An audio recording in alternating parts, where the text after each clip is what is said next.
又是这个梦。三娘子，您总算醒了，昨夜可把婢子吓坏了。老君保佑，老君保佑！天刚亮，您饿不饿？婢子在小厨房温了菜羹，这就给您端来，可好？去盛吧。好嘞，您稍坐，婢子去就来。算算时间，袁家的人今日便会来接我。谁若伸手回我，我便先断其双手；谁想我死，我就先送他去见阎君。赖大、二春，问清楚没？这破路到底怎么走？嬷嬷，赖大说刚才走岔了路，得从前面拐弯上山，再走2里路就到道观了。那还磨蹭什么？已经比预期晚了3天，务必天黑前赶到。若耽误了主母的大事，回去我扒了你们的皮！是。赖大说，嬷嬷吩咐天黑前必须赶到道观。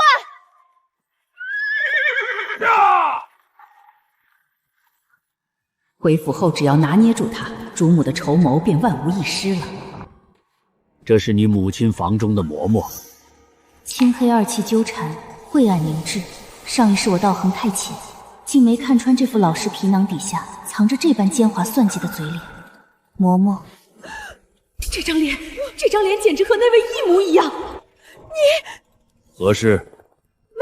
没什么。老奴乍见三娘子出落得如此清丽出尘，一时看呆了眼。老奴带我家娘子多谢真人。看来西夷的劫难就在洛阳袁家。三娘子，这破车颠得我骨头都快散架了，50都要吐出来了。家中嫡女乘坐奴仆马车返回洛阳，如果让有心之人知晓，不知沈氏该如何应对族中长辈的责难。出门在外，莫要招摇。从现在起，没有我的允许，不许牵连。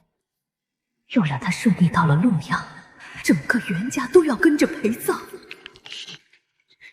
求援信已连夜送去洛阳，等接应的人一到，必须在路上划花那讨债鬼的脸。三娘子，客房妥了，嬷嬷让您上楼歇息。好，死水不留瓶，又是傍晚时分，正是阴气凝结之象。柳枝屏蔽水，杀机已至。看来这趟汴河之行真是危机重重，青绿交缠，这是生机未绝。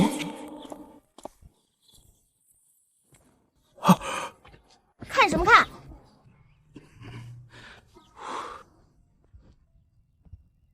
休得喧哗，惊扰了我家主人，拿你们试问。郎君，外间怎么了？无事，只是担心那些人不识趣，扰到娘子。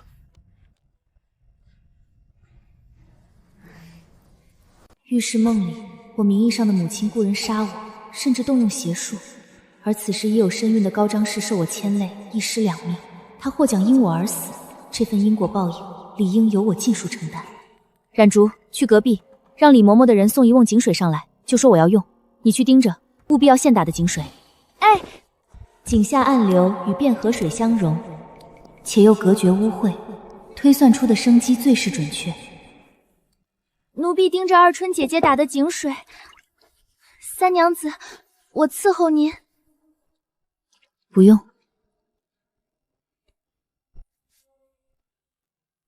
放心，你家女郎没那么软弱。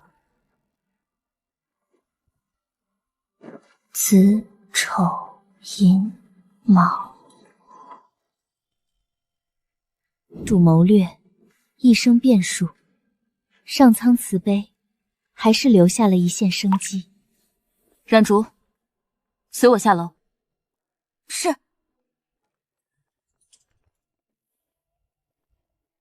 三娘子，要不要店家上点吃食？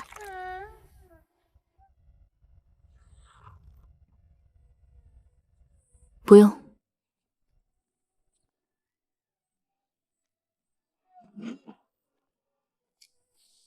袁氏清怡，见过高三夫人。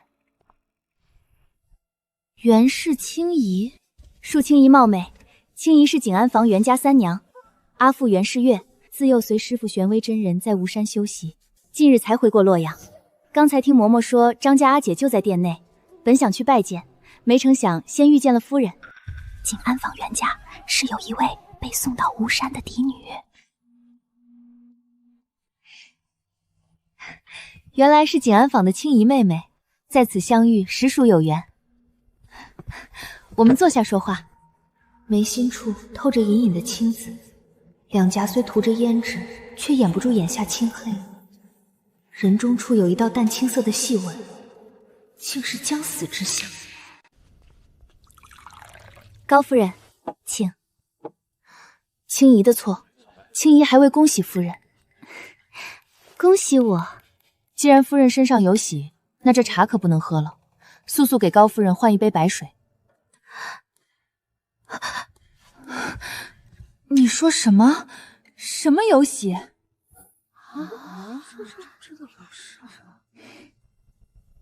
袁小娘子，您万万不可乱说。夫人见谅，清怡自小随师傅入道习医，对面相医理有些浅薄见解。我观夫人印堂渐生紫气，似晨雾绕山，隐隐成形，应是有孕在身。夫人回屋后，不妨好生检查一二。若是让我家郎君知道你在此胡言乱语，定要递帖子去景安坊讨个说法。我家娘子新婚，尚未满3月，您仅是一眼就看出，可真是个奇人。喂，我家女郎好心提醒，你们竟然如此无礼！女郎，我们走。夏草秋艳，多嘴，我教你们的规矩呢。夫人最近身体应该与往日不同，夜里多梦，下腹坠胀。官夫人面相最近心火较旺，月事确实推迟了2日。今早下腹痛，还以为是郎君太过鲁莽。袁家妹妹，此话当真？高夫人如有疑问，可让随行医女仔细复诊。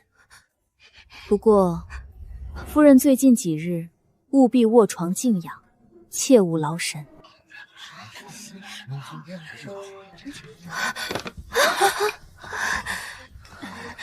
多谢妹妹提醒，我忽感不适，先回院了。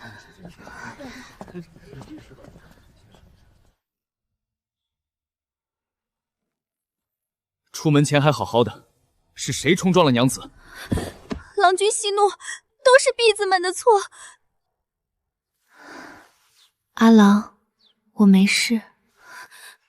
郎君，是景安坊袁家那个去雾山的女冠，她对娘子说，还不快说！她说娘子腹中有异状。景安坊袁家，对方最好祈祷拒绝是真。若敢在我面前装神弄怪，我必让袁家付出代价。到底如何？呵呵，郎君，夫人脉象左寸沉细，始脉滑数如珠，这是喜脉。夫人胎元初结，需静养。昨日是婢子无能，未能诊出，且郎君恕罪。郎君，我们要有小郎君了。哈哈，赏，大赏！内侍所有人，统统赏1个月月钱。谢郎君赏赐，谢郎君赏赐。嬷嬷，我看得真的，三娘子跟那高张氏聊得火热，冉竹那小丫头胆大包天，还跟张娘子身边的人吵了几句。这个贱婢怎么敢？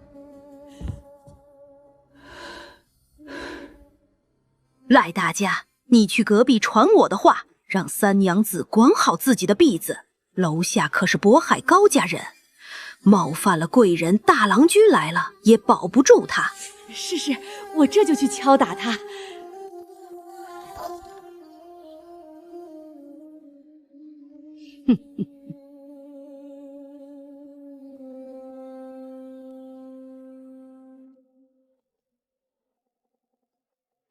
三娘子再不受宠，那也是袁家嫡女，我一个粗使婆婆出什么头？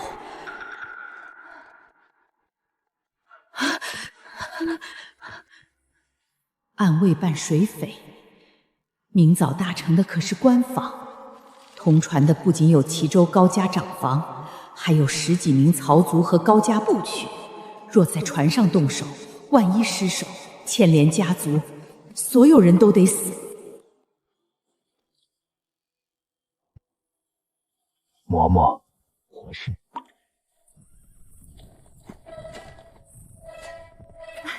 袁三娘子，你们收拾好了。三娘子身边只带了这一个婢子，嬷嬷他们还在楼上收拾，我等得无聊，便先下楼走动。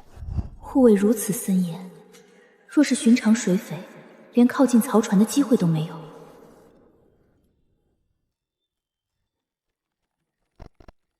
逆纹，有人在镇元木上刻了逆纹，借三才位，转阳为阴。一旦摇车渡过汴河，借水势彻底成局，车内之人必会眩晕呕血，五脏移位。这新婚贺礼竟是个绝不的杀局。之前的水匪不过是连环局里的障眼法。三娘子既然同行，不如你我同乘这辆妖车到码头。夫人不可，我幼时曾听师父提及，渤海高氏车架所用的镇元木至少30年树龄，皆为顺旋纹，但这辆车的镇元木上为何会是逆纹？镇元木逆纹？去，把高鑫叫过来回话。是。小心伺候着，我去就来。奴见过夫人，见过袁三娘子。起来回话。三娘子问你，那镇元木上怎么会有逆纹？逆纹？怎么会是逆纹？不可能！昨夜临行前，小人仔细查验过，绝没有错斗啊！怎么会？他虽眼中赤血，主凶伤，但金匮之气未衰，有血光之灾，却无死生之虑。秋燕，快去后院请郎君，速去！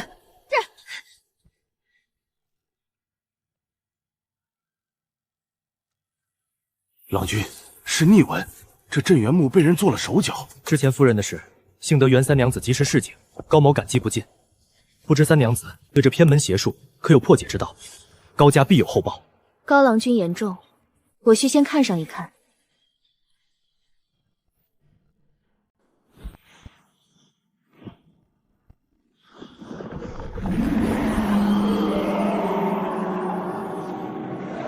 看来高郎君家里最近诸事不顺，得罪了不该得罪之人，惹得族中郎君在外也是举业艰难。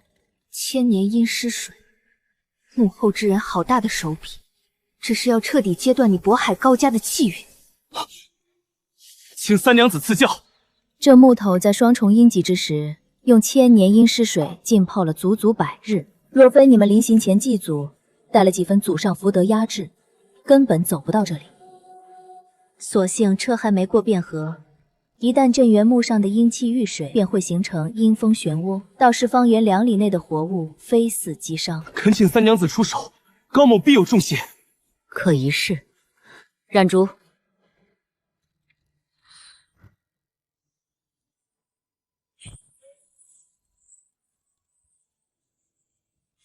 郎君，单凭这一手悬空定物，远超族里供奉的陈先生。此等高人，家族务必倾力结交。这次去洛阳，景安坊袁氏倒是可以往来。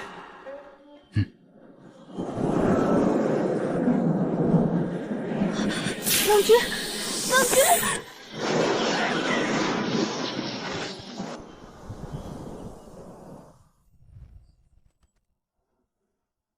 散去了。不知为何，总觉得道行比之雾山又要长了几分。大恩不言谢，袁三娘子，今后凡有用得着高某与渤海高家之处，只需吩咐一声，高某万死不辞。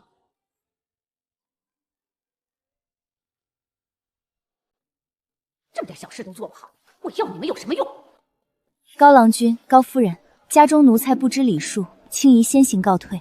三娘子请，等上船后，我与娘子做东宴请三娘子，以表谢意。高郎君、高夫人，有句话不知当讲不当讲。三娘子请直言。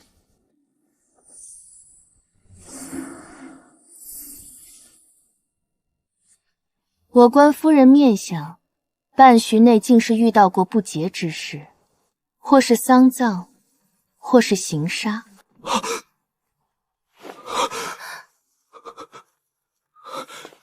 月初，我带娘子郊外游玩，突遇一伙流匪，当时死伤不少。娘子受了惊，夜里还起了热。高夫人怀胎不足3月，本应避天地煞气，可惜那日沾了晦气，导致煞气冲撞。恰逢此处又是阴阳交争之地，夫人因有一劫在水中，此劫将关乎夫人今后是否顺遂平安。高郎君还是彻查一番的好。此后几天都在船上，在水里动手，可比在陆地上方便得多。谢三娘子提点。二春，还不快过来！嬷嬷，我来了。外边好像什么热闹都敢凑，出门才几天就忘了规矩了。嬷嬷，我没有，您饶了我吧。嬷嬷，还不住手！三娘子，不是老奴多言，女郎出门在外，怎能没有族中长辈陪同，就随意和外男说话？若是让大娘子知道您这般失分寸的行径，回了族中可是要受重罚的。为了规矩，老奴只怕要如实禀报了。为了规矩，你这老奴才怎么敢在我家女郎面前不知尊卑？先管好你自己，别挡道。你这……李嬷嬷还是抓紧时间吧，耽误了登船，误了你家主子交代的事，不知嬷嬷该怎么向他交代。贱婢，死丫头，还不快去问问掌柜的，到底花了多少银子？三娘子，刚从船娘那买的红绫，新鲜的很，婢子剥了给您尝尝。红釉初烧，去秽净身，竟是水火既济之效。天时由凶转吉，到了变黄交汇处，便可借地势契机布下死局，诱那幕后之人现身。郎君，袁三娘子到底如何看出马车有异？她的本事比之陈先生如何？陈先生精于洛书9宫，在阴宅风水上排得上名号，但在生死关头的雷霆手段远不及袁三娘子。袁三娘子说，那镇元木强行逆转三才，车内之人轻则眩晕呕血，重则五脏移位。若是发作，你和腹中胎儿皆保不住。这幕后之人根本不是为了惊扰，而是要毁了我高家全族。那我们该如何应对？这等奇人，必须以重礼用心结交。那我明日中午设宴，正式请他一聚。娘子，这是袁三娘子的回帖。哦，她竟还随身备有名帖，松烟墨香里还压着淡淡的芙蓉香，字形娟秀，笔势刚健。这从小在道观长大的小娘子，不仅懂礼数，竟还有这般林下风致，实在难得。既然娘子这般欣赏，不如替为夫好好相看一番。相看什么？看我高家这些未婚的儿郎之中，有哪个能配得上袁三娘子？若是能将她娶进高家，郎君好盘算，想让我做这红娘，可想好拿什么贿赂我了？有劳娘子费心了。阿父来信确认了，谢家少族长谢承安不日将抵达洛阳，参加崔太夫人寿宴。郎君，这可是千载难逢的机会。大哥因抵制府兵制得罪了尚书令李德普，如今李家势大，族中子弟不仅升迁被停替，连在京中都举步维艰。万万没想到，我渤海高氏竟落魄到要借娘子归宁的契机，向谢家递投名状。郎爵，我们与李家已是势不两立，没有退路。放眼京中，如今唯有谢氏尚能让李德普避一击锋芒。罢了，一切以家族基业为重。届时你随我同行，拜见谢承安。你趁机近身留意，看清他对府兵制的看法和偏向，我们好做下一步打算。是。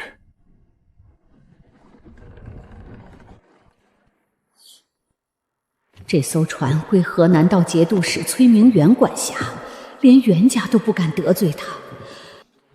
若在船上动手，一旦失手被抓，那就是杀头的大罪。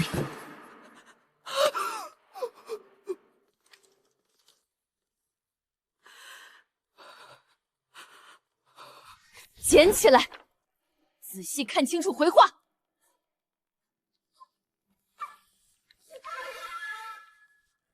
禀娘子，船上的小女郎与画中的王崔氏有6、7分相像，不过那小女郎的五官看着还要更精致些。当年那件事，我早已没了退路。若让京中知道这秘密暴露，以沈敏清掌控太原王室内宅的狠辣手段，他定会先灭了我这个亲妹妹的口。沈西，你拿着我的手令，带上沈北等10人，3日内务必赶到汴皇入口。娘子，这万一被察觉，三娘子该如何处理？而且高家暗卫可不是吃素的，一旦暴露，那就直接杀了。遵命。娘子，那艘船上还有回门的高张氏，若张大娘子已经见了那丫头，咱们可就有麻烦了。这场泼天富贵还没到手，就已经烫手了，但我绝不会坐以待毙。你打算怎么做？我已经安排人去洛阳道散播消息，谎称那艘曹船上运着巩义陈氏返乡的80%家财，全是金银字画。您是要以刘匪劫船？刘匪贪婪至极，只要他们登了船，场面一乱，谁还能顾得上那死丫头？最好他被刘匪直接掳走，彻底毁了身子，半死不活。看他还拿什么自证身份？娘子，袁三娘子到了。秋燕，快请。青姨冒昧登门，打扰夫人了。三娘子，这是哪里话？快请入座。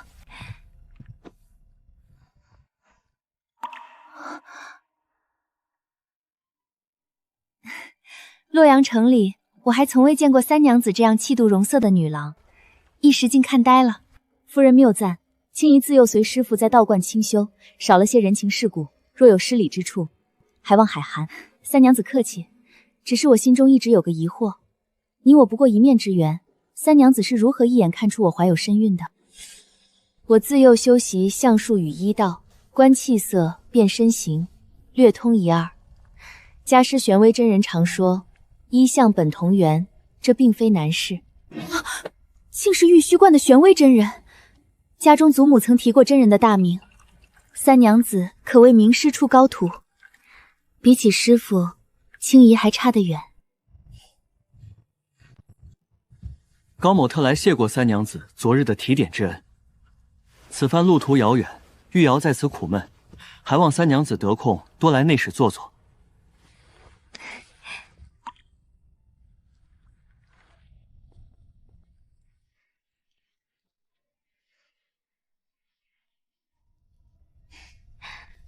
郎君，随我来看个东西。哦，破了我的棋吗？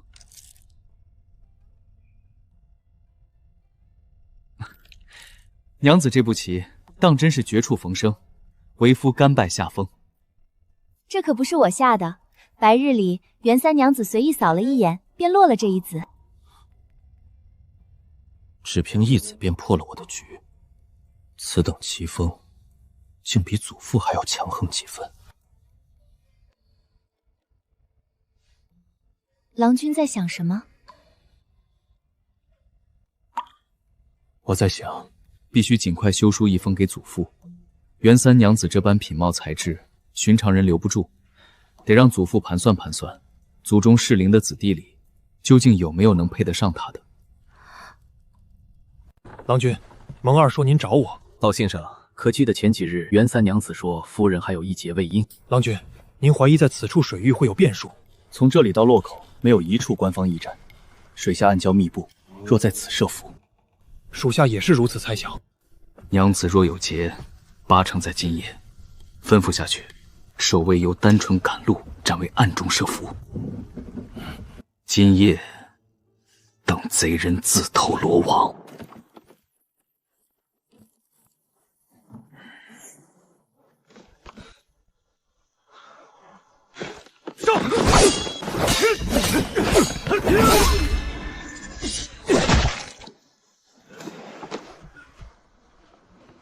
娘子，贼人来了。无事。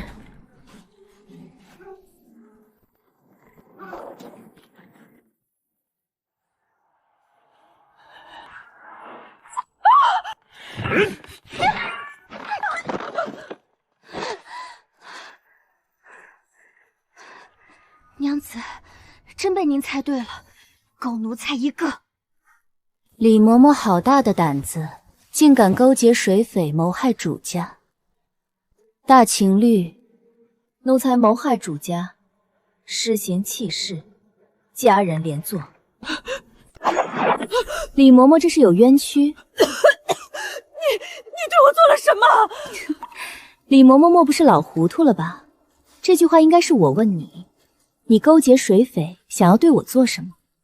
又是奉了谁的命？我没有，我是听到外头有打斗声，担心三娘子受惊，特意来看看。哦，那我还要感谢你了。不用，这是老奴的本分。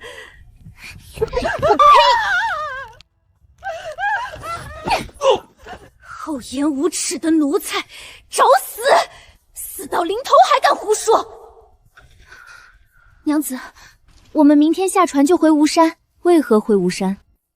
他们这么怕我回洛阳，那我偏要回景安坊，问问我那好阿娘到底有什么深仇大恨要追杀我，或者她根本不是我亲娘。没有，不是娘子。若你没说谎，这缕问心便毫无作用；若你心藏阴私，每逢子时便会遭以咬食骨之痛，直到吐出真话为止。冉竹，把这两人丢给高郎君，看看是他嘴硬，还是高家侍卫的手段高。是，娘子。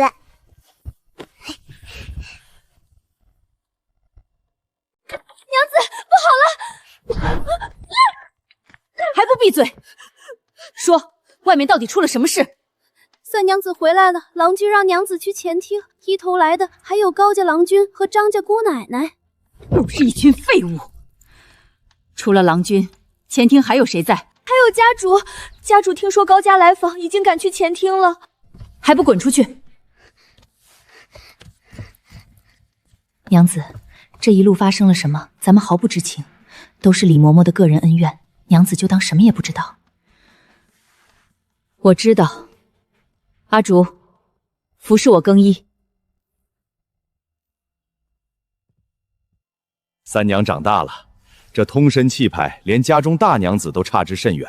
看来玄威真人确实用心，这一路有劳二位照顾三娘，老夫在此有礼了。袁师伯万万不可，这一路反而是三娘子对我和那次有大恩。见过家主。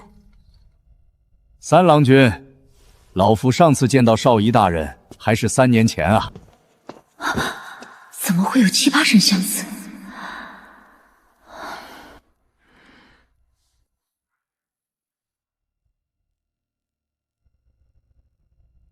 三娘子莫不是一点规矩都不知，见到母亲不知上前行礼？鼻骨如刀，悬高无肉，性格尖酸刻薄，且斤斤计较，凡事以自我为中心，印堂暗吃，灾祸将至。原来这夫妇都不是我亲生父母。见过夫人。玉瑶见过袁夫人。大娘子快免礼，让婶婶好好瞧瞧。气色红润，还是姑爷照顾得好。今日高某冒昧打扰，一是送三娘子归家，这其二是要给袁夫人送2个人。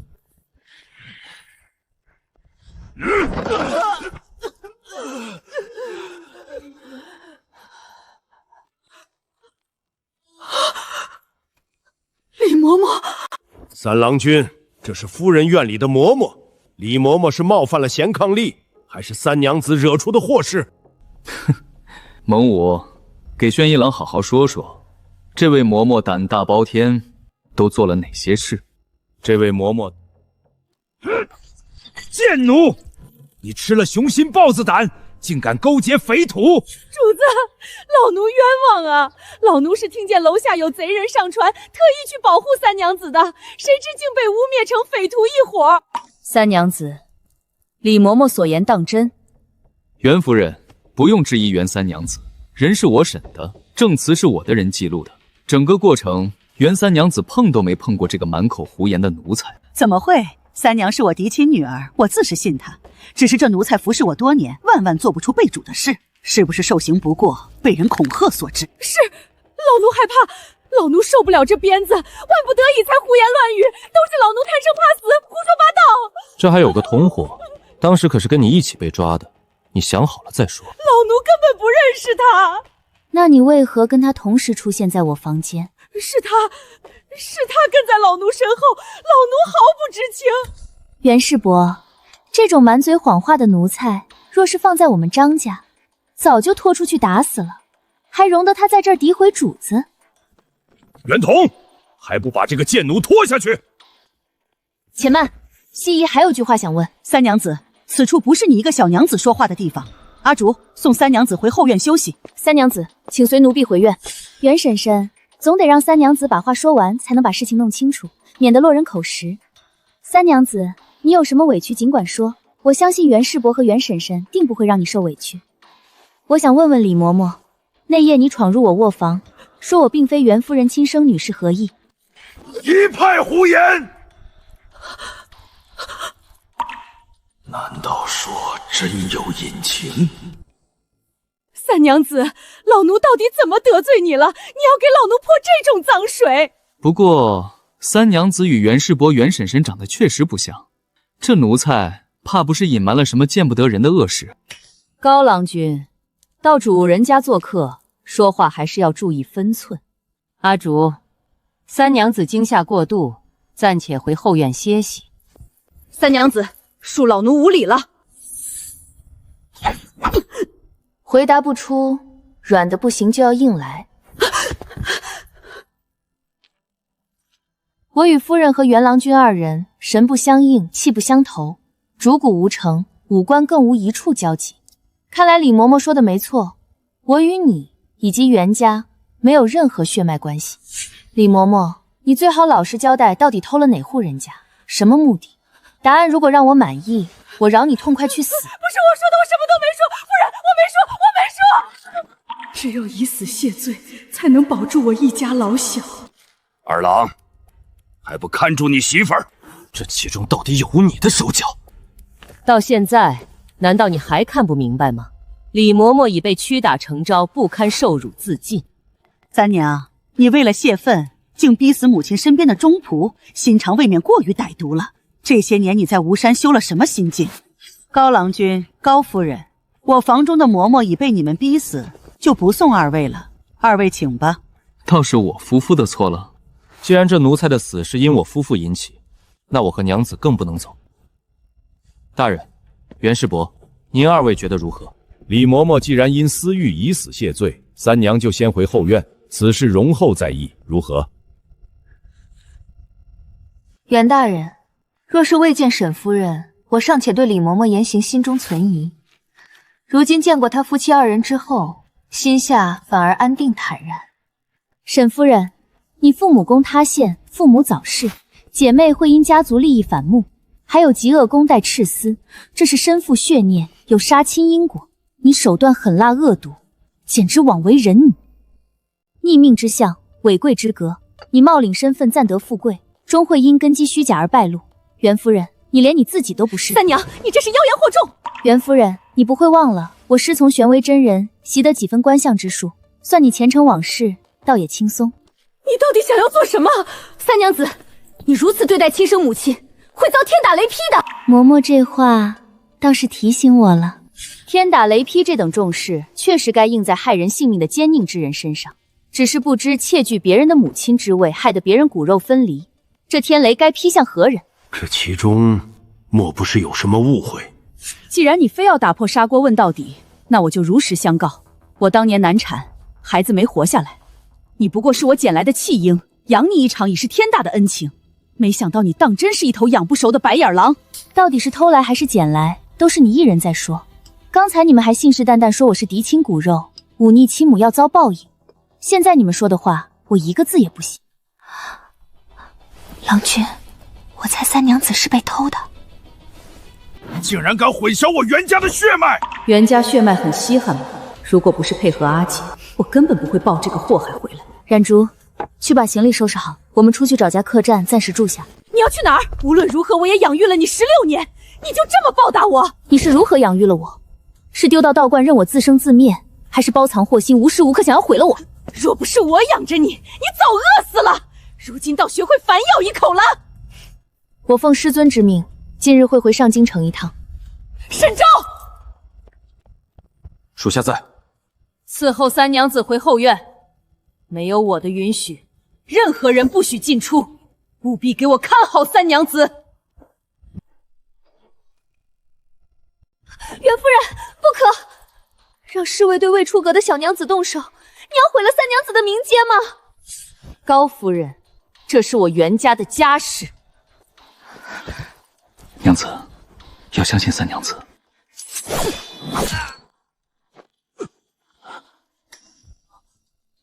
这一路风雨兼程相送，多谢高郎君、高夫人大义。家师赐自西夷，西夷在此谢过。西夷娘子万万不可！明明是你帮了我们大忙。女郎不必多礼，能护送西夷平安是在下夫妻的荣幸。西夷之后如果有难处，派人去张家说一声，我和娘子绝不推辞。三娘子，你竟敢当着父母长辈面前对家中侍卫动手！今日之事我暂不计较，但你身为袁家女，绝不许你离府。不许离府，那就要看看沈夫人手下这些侍卫能不能留下我。沈夫人，别让我查出你使了见不得人的手段，不然这茶杯就是你的下场。冉竹，我们走。郎君，我们也走吧，阿娘应该等急了。打扰了。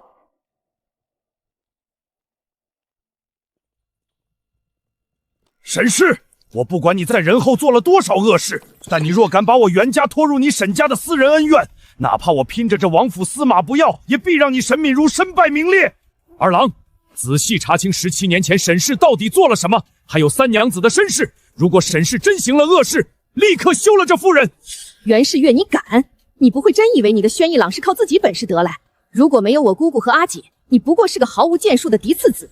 今日我便与你们挑明了，三娘子这事儿从头至尾都是我阿姐沈敏清一手安排。好大的胆子！你们沈氏姐妹怎么敢祸害到我袁家？17年前，王崔氏和沈敏清结下恩怨。如果是王崔氏，那现在养在王氏身边的孩子，难道是真正的三娘子？若被太原王氏追责，袁家岂有活路？袁世月，你可知晓此事？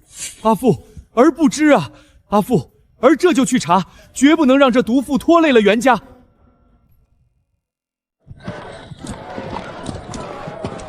娘子，这些胡人长得好奇怪哦。胡商从极西之地横渡沙漠而来，日后到了京城西市，胡商更多。真的？那我们何时去京城？等几日。若单独出行，上京路上险象丛生，得先看看沈敏如幕后之人有何动静。娘子，这可是您为洛阳袁家用心挑的归家礼。袁家人不配，去把带来的行李精简一番，不必要的东西全处理掉。我已经托高郎君牵线，过几日我们随两淮的商队一同进京。商队护卫多是退役军士，比孤身赶路安全。记住，人外有人，幕后之人的布局绝不简单。往后若有外人询问，一律称我们是去京城太玄观参学，多余的一个字都不要说。娘子放心，冉竹记住了。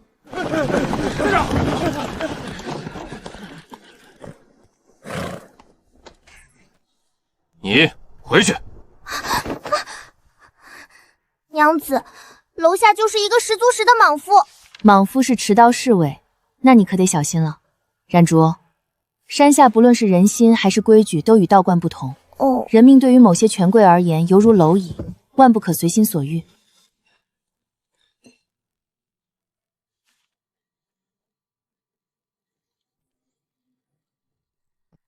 哇，好有气派啊！老儿，这是谁来洛阳？这么大排场？乡下来的，难怪不知。这是谢大人的车马要进城，府衙提前做好安排。老儿，可是谢承恩谢大人。快看，这就是谢大人的轿子！有生之年，小生有幸能瞻仰谢大人那篇政论，小生死而无憾。别挤，都别挤了，都想找死！我看谁敢挤，再挤统统都押到衙门。阿青，大人，奴在。让黑羽卫收好武器，速速通过。吩咐衙役尽快恢复这条街的正常秩序，别扰了百姓正常出行。大人，我这就去吩咐。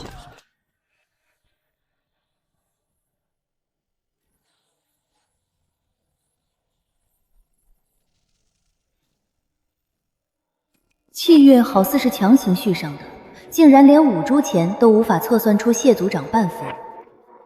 娘子，你怎么了？罢了，不过是个陌生人，无事。郡王，老太君在正堂等你多时了，郡王这是近乡情怯。大舅舅，郡王，我们先进屋。你外祖父和外祖母已经在正堂等候多时了。舅舅先请。阿叔，谢承安这是小人得志，在我崔家面前竟然摆起了谱。当初真应该宰了这个狗崽子，现在养虎为患。大郎，最近御史台好像不那么太平，你与张少阴张大人过往甚密啊。大郎，你最好还是慎言。我既然敢说出，手里自然有证据。记住，下次别在我面前耍小聪明，不然我定让你祖父开祠堂，逐你出崔氏宗族。哼！阿峰，大郎君，奴才在。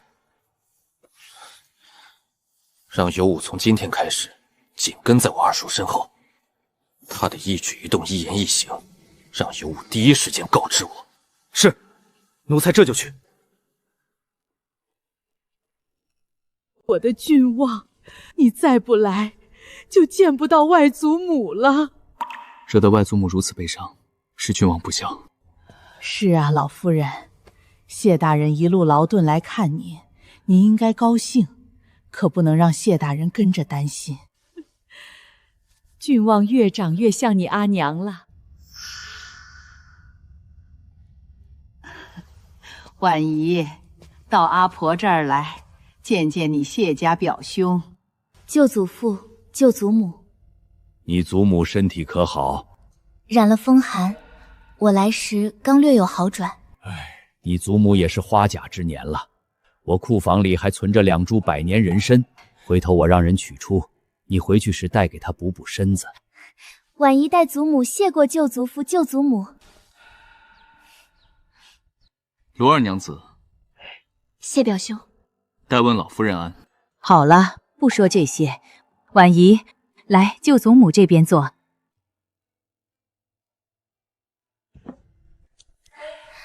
郡王啊，你应该还记得婉仪表妹吧？小时候你最喜欢带着她上书堂，崔家那些个调皮小子惹到婉仪，全是你替她出头。我可记得，那时的婉仪就喜欢跟在郡王身后，寸步不离呢。可不是嘛，这看过去真是郎才女貌，天作之合啊！郡王啊，你今年已经20有5了，若不是守孝，也不会至今未成亲。这几年，你外祖父和外祖母为了你的亲事，那可是操碎了心，每每提到都是叹息不止啊。有劳伯祖母挂心，只是婚嫁之事，非同儿戏。郡王于仕途上尚未立稳脚跟，实不敢耽搁其他好姑娘。郡王这是不愿再与崔家有其他关系，他早已不需要崔家的荫庇，而崔家却是后继无力。崔谢两家走到今天这一步，也源于我的放任啊。郡王，别嫌伯祖母唠叨，你这年纪错过了。外祖父、外祖母，郡王连日赶路，略感疲惫，先暂时告退。叔祖母若得闲，不妨多关心七叔，看七叔在外是不是又惹了什么麻烦事。什么？简直是！大哥大嫂，你们看看，谢承安现在位高权重，可我好歹是长辈，我一心为谢承安好，这分明是记恨上我们崔家了。弟妹消消气，郡王舟车劳顿，说话直了些。你们先回去，晚上的接风宴都记得参加。没教养的家伙！谢承安那番话到底是有意还是无意？难道说他此次回来并不单纯，还是说他想探究什么？二弟妹，七郎最近在忙些什么？大哥，您不会是信了郡王瞎说的话吧？您是知道的，七郎最是乖巧听话，连安王殿下对七郎都是赞誉有加。最好如此。二弟妹，郡王从不会危言耸听。郡王既然提点了，那七郎肯定是有疏漏。去吧，让老二晚上一起过来。陛下疑心极重，留而不发。若二房真敢在眼皮子底下兴风作浪，必定牵连全族。若真有祸端，别怪我大义灭亲。娘子，阿健姐姐说周家主吩咐了，前面还有2里地就是驿站，今晚在那儿临时休整，明天傍晚就能进京啦。2里地的驿站，白虎衔尸，断掌杀命之举，有人刻意染色布置，要借山崩埋了这驿站和官道。刚才还不显得面相，此时竟然隐有横死之效。燃烛，立刻把这封信送到周家主手中，务必让周家主亲自打开，快去！娘子，是我去就回。本打算到京城再送上，算是对他这一路照应的报酬。可惜前面驿站的凶兆根本不容拖延，眼下只能用最让人信服的方式打破这死局了。何事？周家主，这是我家娘子给您的，事关生死，您最好看看，不然怕您后悔。哼，给我。简直狂妄！如果不是给高三郎几分情面，我怎么可能会带着2个弱女子？这不可能！快，速速带我去见你家娘子！喂，你控制自己，你这样我可不敢带您去。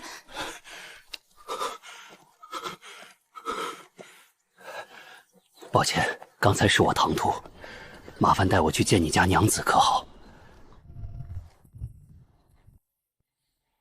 冉竹，请周家主上前一叙。最好不要欺骗我，不然哪怕是高三郎的面子我也不会给。袁娘子，你信上写左眉峰藏墨珠，右垂剑赤珠如血，到底是何意？意思是，我知道你娘子与大郎身在何处。你没有骗我。周家大郎头顶是否有3旋如窝？对，是大郎没错，请袁娘子救我周家。论相术，我家娘子绝对是世间仅有。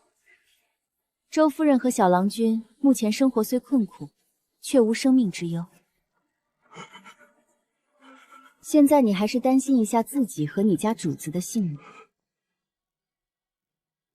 再过1个时辰，你我还有谢家主都会有血光之灾。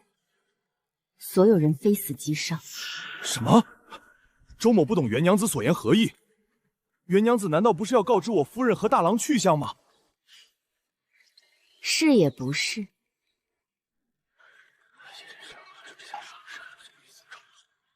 禀大人，周家主求见。何事？周叔怎会如此不知轻重？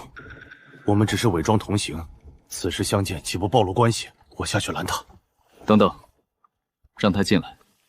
事发突然，他必有缘由。大人，属下有要事相禀。血光之灾，周叔，你可知道误判的后果？在我这儿，你只有1次犯错机会。大人，我用身家性命作保。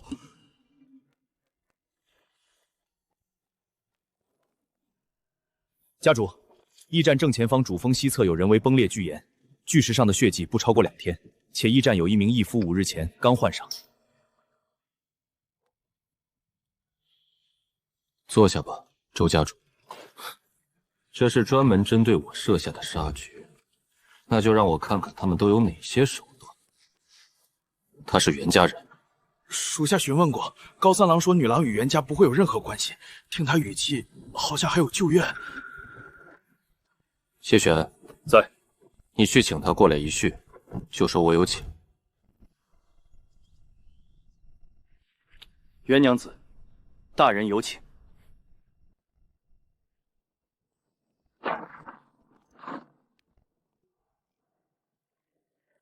昔已见过谢大人。坐吧。蜥蜴娘子对眼前的困局有何破解之道？单从相术，应是祥瑞自成之象，却被人为斩断。不过诡异的是，断了的气运又被人为续上。蜥蜴娘子，这是算我如何应劫？谢大人说笑，只是见您眉聚山河，忍不住多瞧了几眼。那蜥蜴娘子的五柱钱有没有算出什么？谢大人运势鼎盛，只不过后面的话可能要得罪谢大人，不知该不该说下去。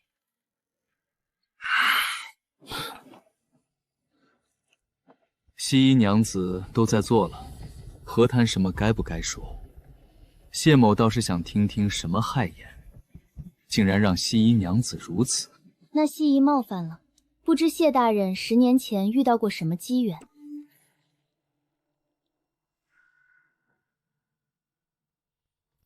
继续说。命宫晦暗进退，紫气冲天，直贯斗牛，10年困厄，一招尽扫。谢大人面相与常人不同，气运似被人为折断，又强行续上。不过我道行微末，看不出太多。强行续上，我的命运可不就是强行续上？这蜥蜴娘子竟说的分毫不差。那女郎可算出我脚下踩的是累累白骨，还是锦绣前程？那就要问谢大人，你是想要成为累累白骨，还是成就那锦绣前程？那蜥蜴娘子说说，这血光之灾又该如何破解？断掌主绝嗣，刀背主冰灾，血色逐血光，幕后之人是恨不得谢大人立时就死。如今煞已成形，哪怕车队此时调转回头，也无法走出此困局，唯有破除此煞，才能破出血光之灾。暗卫传来的消息，只要回头探查，皆是迷失方向。他所言当真？首先，我要庚申年卯月生者5人，壬午年未时生者5人，于寅时3刻，借天地人3才之血循环更替施法，那是此阵法最薄弱的时候。谢玄，按蜥蜴娘子吩咐去找齐这几人，务必在寅时1刻前找到，不许有任何差错。谢玄遵命。蜥蜴娘子认为如何？我这边没有问题，这段时间好不容易修炼的元气，怕是又要消耗大半了。只希望这破局之人不要让我失望。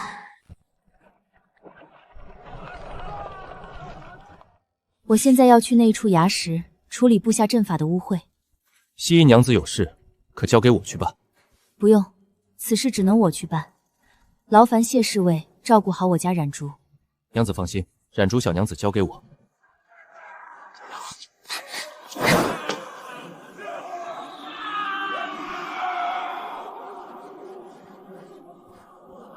竟然用同宗同源的童男童女做血祭，畜生！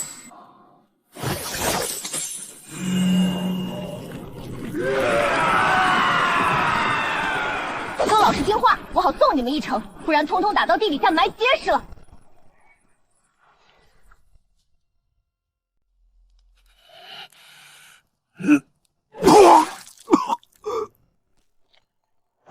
是谁坏我根基？到底是谁？待我找到你，定要让你死无葬身之地！现在听我号令，辛申年卯月生5人，立于艮位，取中指血浸在铜钱阳面；逢这年未月生5人，现在走进戌位，以额血点钱孔。这究竟是什么？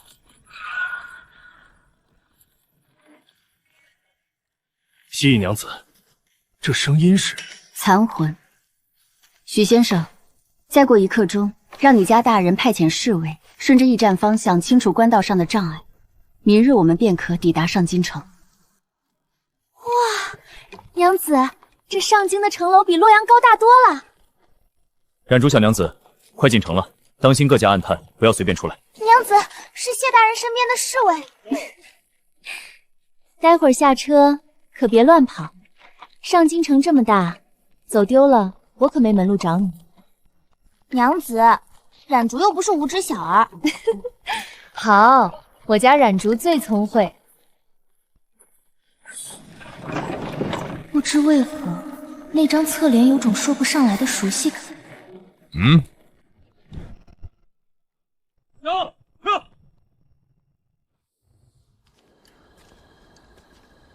那张侧脸像极了院内那位被冷落的国公夫人。兰姐姐，怎么了？没事。婉红，你觉得夫人和沈娘子谁更得国公爷喜欢？当然是沈娘子，不然国公爷怎么会让沈娘子主持家务、执掌钟馗？这不是明着打夫人的脸吗？我根据周家主和尊夫人八字推算过，尊夫人与令郎当前居住在上京城朝北方向300里的临水小镇，陋巷深处，院中有一棵老槐树遮蔽大半屋檐。周家主寻亲时，切记一路向北，走官道，留意逢水巷、旧桥与槐树遮掩之处。长卿谢西姨娘子大恩。不必多礼，我说过，这一路多亏周家主庇护，我们两清了。不，我所做的不及西姨娘子一分。周家主明日午时一刻在此等候，我会让冉竹送一枚北斗符，可助寻亲之路破迷开案，必能让周家主找到心中所想。西姨娘子，我这就回住处收拾，即刻出发。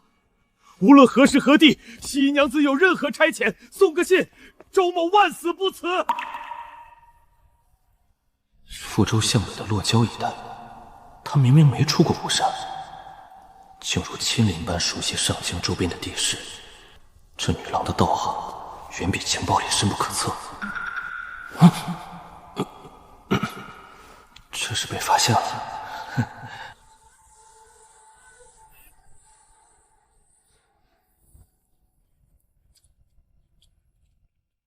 师父吩咐过，师妹可直接进去。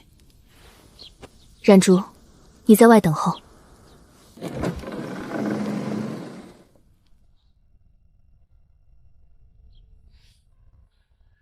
西营叩见玄镜师叔。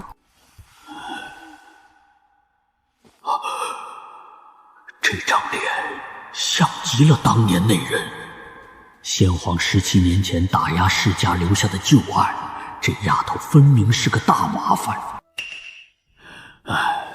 先坐下说话。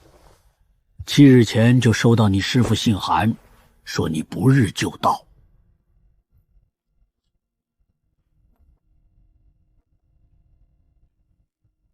师父，师妹用茶。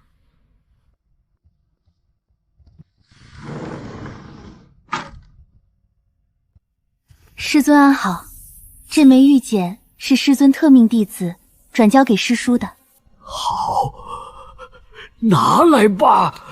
若非这卷玉简，定要将它拒之门外。但有了这玉简心得，对于我修炼必会大有裨益。既然收了你师父的谢礼，他嘱咐我的事，我自会尽力而为。只要你在太玄观，我必然护你周全。谢过师叔。行了，我也乏了，你出去找道宁，让他带你下去安置，在关中有什么事找他即可。师叔，西影先行退下。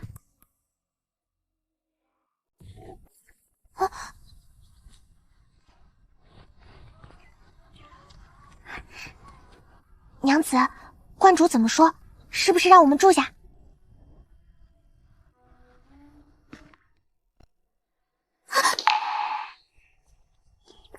观主的眼神真吓人，咱们当真要住在这儿？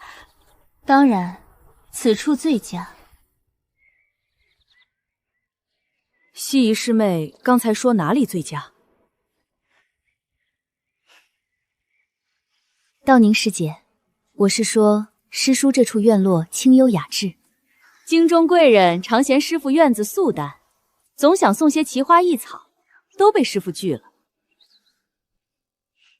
师叔内心清幽疏朗，自是不愿打破满院素淡。师妹倒是聪慧，师姐谬赞。师姐，那处宅院是何人居住？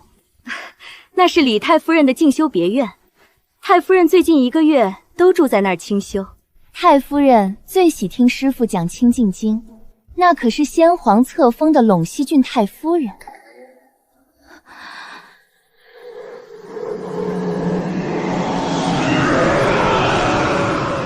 陇西郡太夫人，李太夫人听上万年清净经，她也告慰不了这万千侍者。告慰什么万千侍者？与太夫人有何干系？李太夫人在此是为来世积攒功德，在贵人面前，师妹还是要谨言慎行。哼，走吧，我带你去住处。总有你后悔的事。师父知道师妹要来，早早吩咐人收拾了这里。师妹看如何？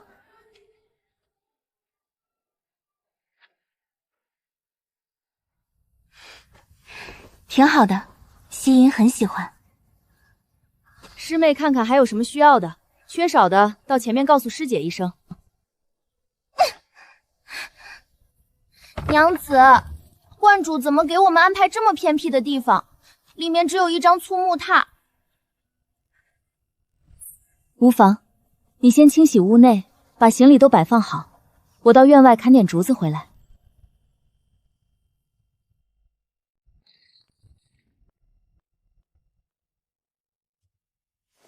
师父，都安排好了。西隐师妹没什么要求，只是特意打听了李太夫人的宅院。哦，他问了什么？提到太夫人要告慰什么侍者。道宁憨厚的紧，被坑了，估计都不知晓出了什么事。小小年纪倒是警觉，他们要什么就给什么，不可怠慢，其余的别管。是。师门首集记载，初代观主天生一双九幽真瞳，能使凡人不可见的魂灵邪祟，挥手间幻阵崩裂。难道这就是玄真放他独上京城的底气？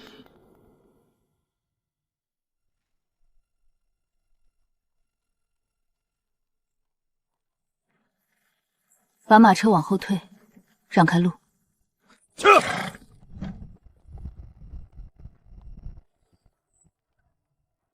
什么人挡着路，冲撞了太夫人，担待得起吗？禀嬷嬷，是太玄观后院的客人，刚巧从角门出来。不用赶了，别吓到太玄观的娇客。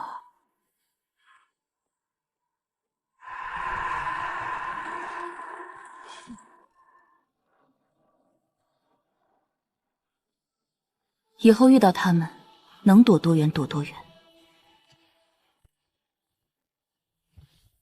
他身上业力显化，三魂七魄已被死气浸透，这是牵扯一城一池的怨念，以为躲在道观摆个法阵就能抵消孽债，做梦。那他岂不是要倒大霉？他寿元将至，就算死了，魂魄也注定永不安宁，无超脱之期。我要是耳背就好了。听说最近尚书令大人一直在民间寻找道家名医，为母治病祈福，难道真是寿元将至？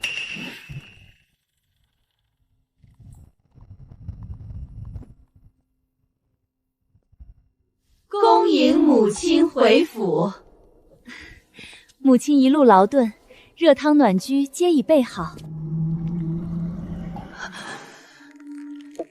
怪不得郎君到处寻道家奇人来府，原来这老贫婆要死了。母亲，当心脚下。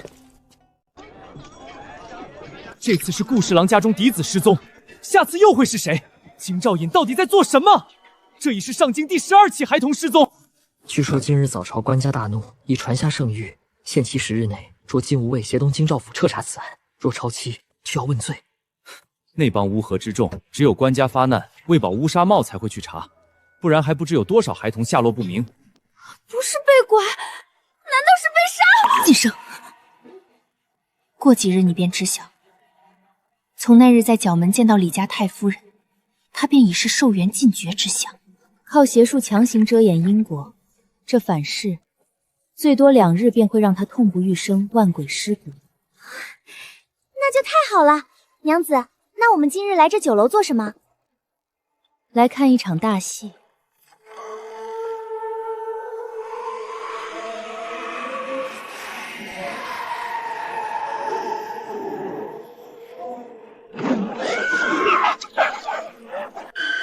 娘子，什么声音？是李大人府上传来的。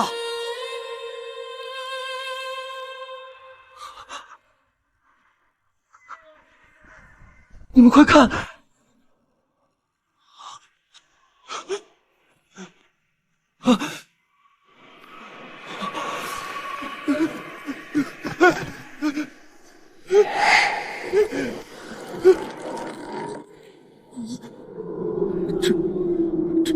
这是什么？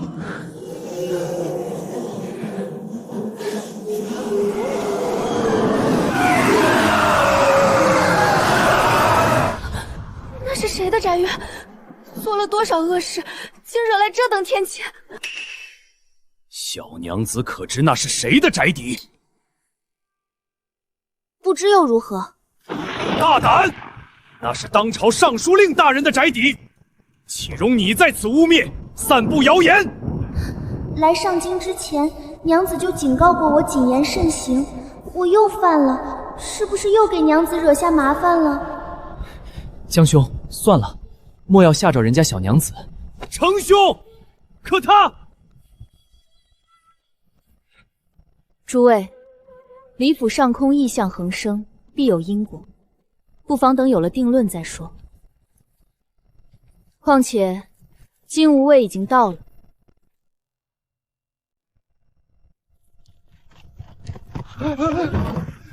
汉创10年，若是因同坊出了疑犯被暂扣资格，前功尽弃啊！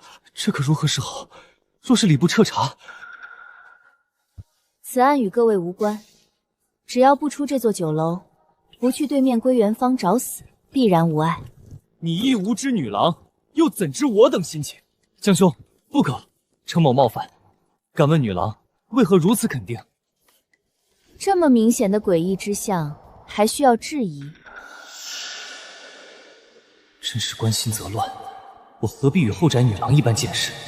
阴阳地脉皆已落定，七方阵法已成，只等夜幕降临，星辰一现，便可入阵收束这股孽者。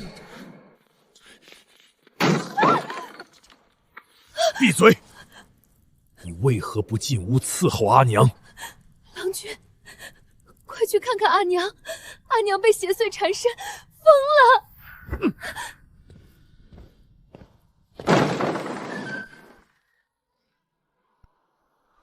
荒唐！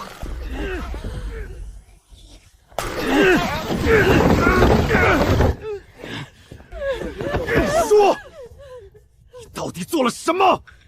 你家最近到底见了什么人？你们害我，毁了我50年的道行。洪道长，害我阿娘的账稍后再算，现在立刻把我娘恢复正常。让她恢复正常，做梦呢！看到了吗？那都是孽缘，那些冤魂一直都在。冤魂都在等着太夫人，还有你，东城，属下在，看好这个妖道。太夫人有任何差错，我要让洪道长死无葬身之地。属下遵命。欺人太甚！你们怎敢如此辱我？阿娘别怕，儿不会放过害您的人。送太夫人到明晨军，从外封死，让夏嬷嬷陪着太夫人一起。大人饶命啊！大人饶了老奴！想想夏嬷嬷的孙儿和家人。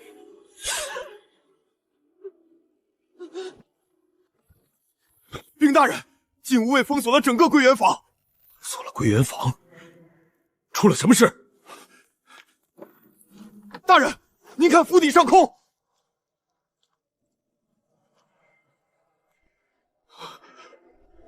这是怎么回事？何时发生的事？报应到了。我说过了，你们谁都逃不掉。靠山崩塌，家破人亡。李大人帝皇之怒，不知李大人如何躲得过？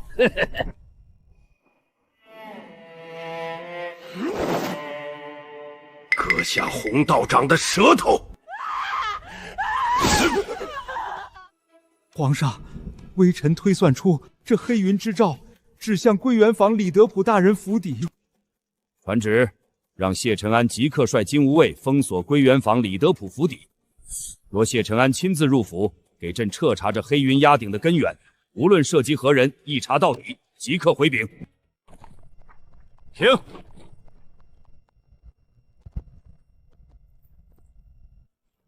大人，是冉竹小娘子。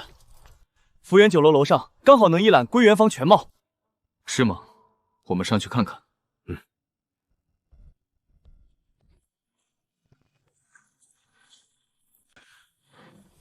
学生拜见谢大人。西瀛娘子，又见面了。不知此处是否有人？谢某可否坐下？无人，谢大人请坐。谢大人这是为了归元坊而来。看来西瀛娘子这里有了答案，不知西瀛娘子能否替在下解惑？这尚书府邸上空异状，到底因何原因？谢大人想要知道原因，那谢大人准备好了？早已准备妥当。西瀛娘子请。我家娘子什么时候和谢大人如此默契，说的我一句没懂。那我们先从李尚书府开始。奴才见过谢大人。司天监观测到尚书府上空有邪祟盘踞，偏向市井，此等异状有违天和，恐生妖孽。本官奉圣命前来彻查尚书府异状，且速去禀报李尚书大人前来接旨。奴才这就去。看顾好太夫人，如有任何差错，我唯你是问。是大人，我这就去安排。开中门。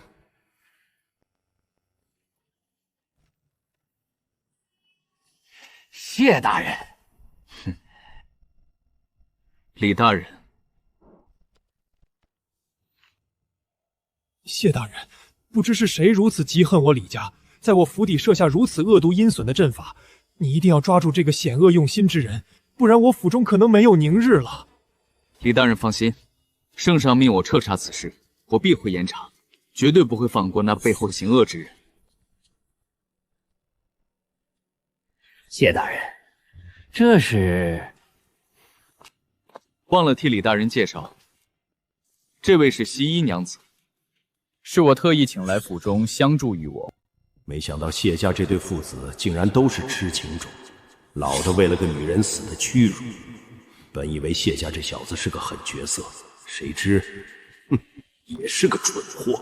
谢大人好雅兴，那就有劳西瀛娘子了。这黑子气运纠缠极深，甚至牵连国运，想凭此直接拿他，怕是动不了根基，必须找到实证。不知谢大人和这位西瀛娘子需要老夫如何配合？贵府老太君居所在何处？方便带我们去看看？当然方便。谢大人，请。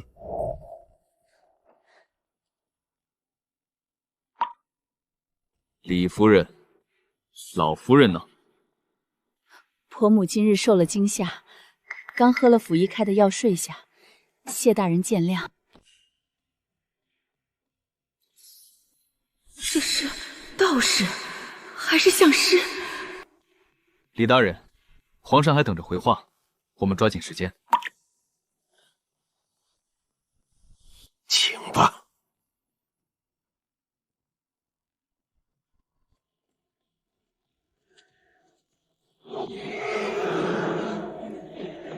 哪处有问题？看到正房正对面那处亭台吗？安排人把亭台第3根柱子掀开。谢权，属下在，去把那处柱子给我掀开。谢大人，你这是何意？为何要回我家宅？圣上既然让我便宜行事，我就得把差事办妥。李大人若不满意，等此事了结，我再同你赔罪。给我拆。是。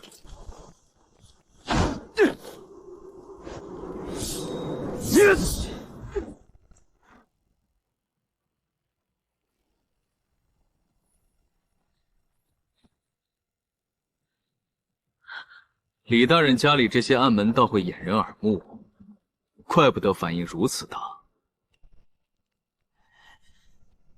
叶晨安，所有人封住这处院落，一个都不能跑。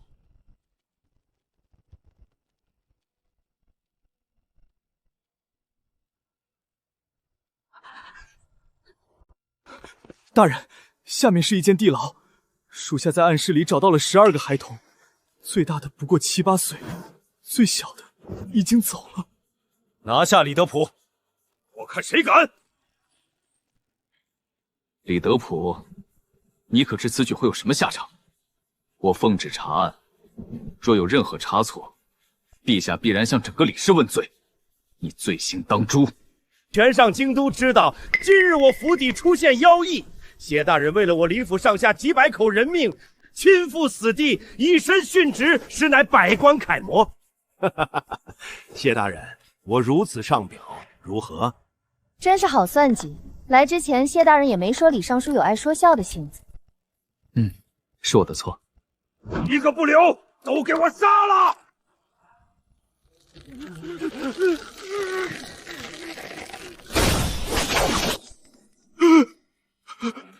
李大人，您看，这妖异并不是您自家圈养的，它何时出现，何时伤人，好像也不是您说了算。谢大人，出现这种失误，李大人又该如何是好？我们这样会不会坏了他的事？都不许笑了！西隐娘子放心，此举绝不会坏了他的事。李大人是个聪明人，必然早已想到后果。只是这事是好是坏，如今就由不得李大人。你到底是谁？使了什么手段？你想要什么？只要我有，通通给了你。李大人，省点力气，先想想如何面对陛下的雷霆之怒吧。给我拿下李德普一众犯人！放开我！我对陛下忠心耿耿，陛下还没有降罪于我，你们胆敢如此对待朝中重臣？谢玄，你带人把罪人李德普押下，先回去给陛下复命。遵命。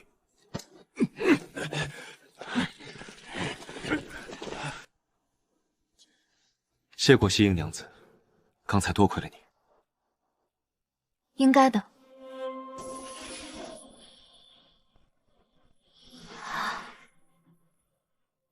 莫非他身上紫气与我修行有异？谢汉，是。把暗室内的孩童全部带出，送医造册，交由京兆尹核查失踪人口。遵命。谢大人，屋内有妖孽，您随属下去看一眼。西瀛娘子，我去其就来。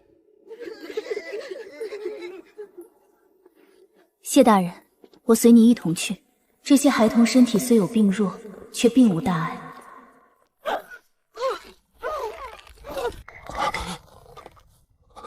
这是谁？李家那位太夫人。去年宫宴，我曾见过一面。当时李太夫人容貌丰润，青丝乌黑。她究竟做了什么，竟变成这副鬼样子？逆天改命，强夺他人命格，续自己的阳寿。他自以为偷得10几年光阴，实则早已被亡魂缠身，惹下一身阴债。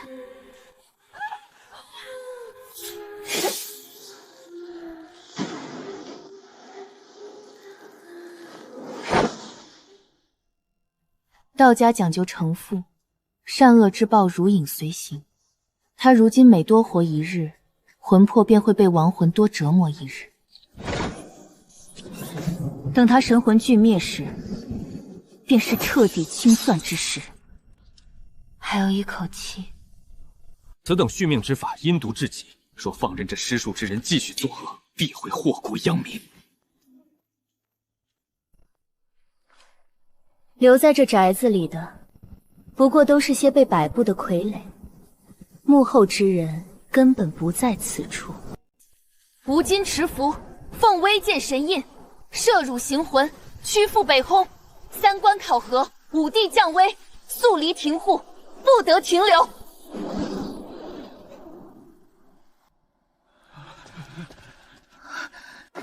身体好像被掏空了。西夷娘子可还安好？我让谢亥送你们回去，明日可能还要打扰，到时我吩咐人去接你。我们先回去，明日如果有事，谢大人遣人说一声。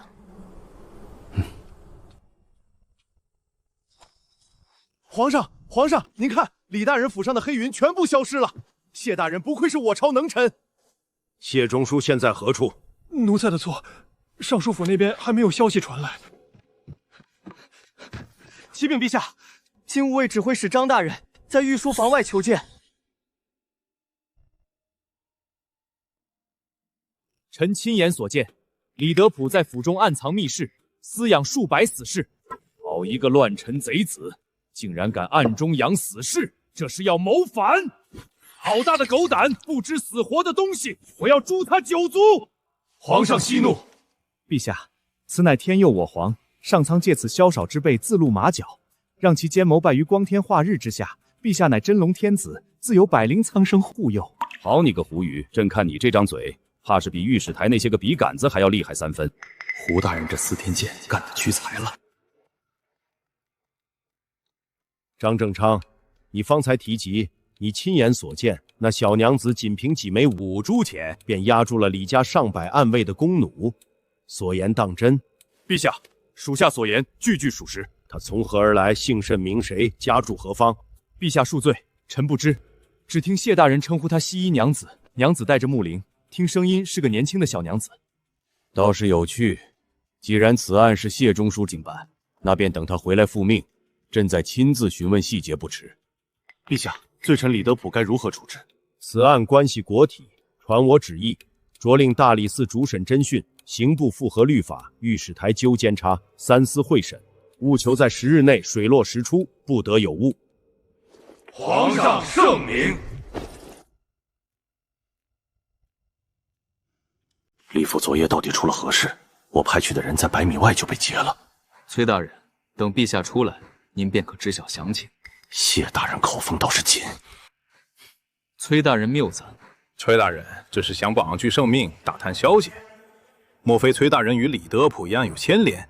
安国公慎言，我怎么听说上月安国公还与李德甫在福运楼畅饮，不知是真是假？当然是假。时辰已到，百官就位，朝会开始，百官静默。臣弹劾尚书令李德普3大罪。准。账册在此，府中管事已招认，画押为证。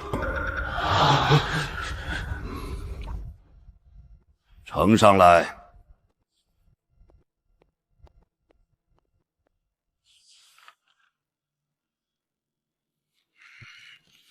李德普好大的狗胆！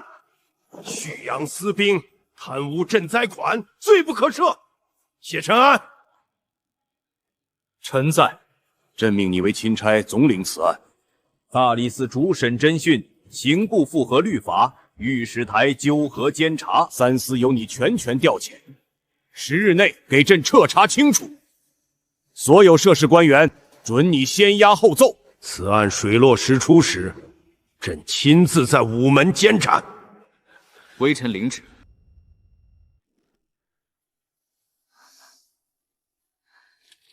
娘子，你终于醒了。您睡了差不多有6个时辰，已经未时了。谢大人那边可有动静？谢大人只说娘子醒后务必通知一声。娘子，我们要不要搬出去？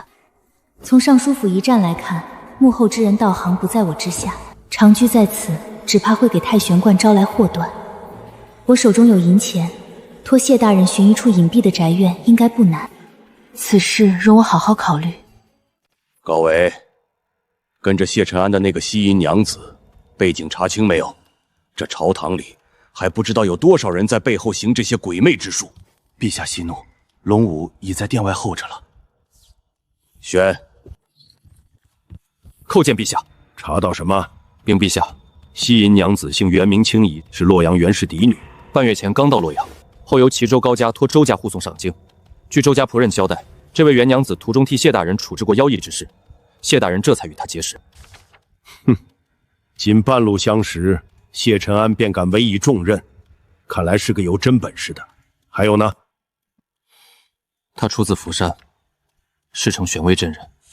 玄威真人，15年前，玄威真人曾是太后宫中的座上宾。原来是他。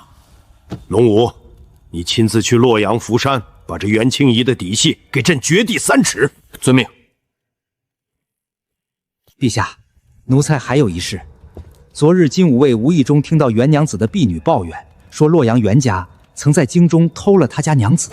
洛阳袁氏偷孩子，传令龙武，把袁氏和沈氏的旧账一并给朕查个底朝天。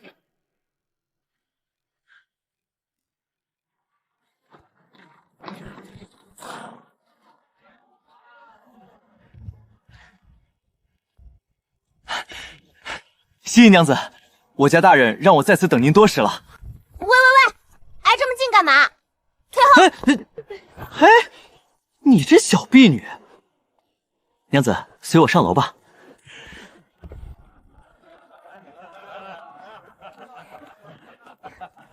洪兄，看什么呢？遇到熟人了？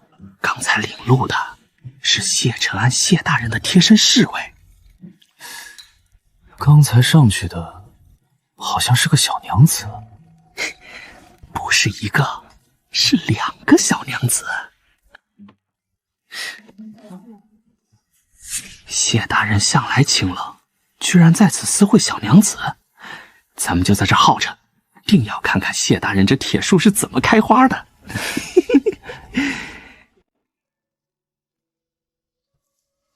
6号雅间的龙井。西姨娘子，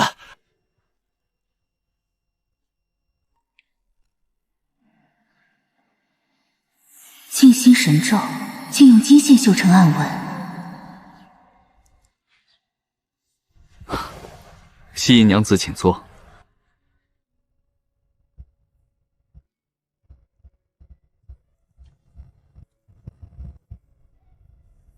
今年的顾祝子秋，尝尝看。好喝。等走时给西姨娘子带一包回去。是。尝尝，这是浑羊沫末，整羊填入香料与糯米烤制，肉质酥烂。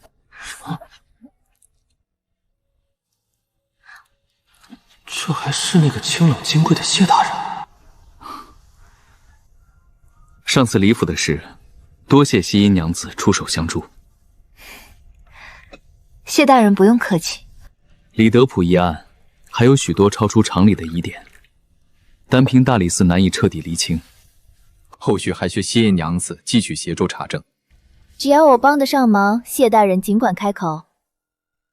不过有一事，想请谢大人推荐个可靠的中人。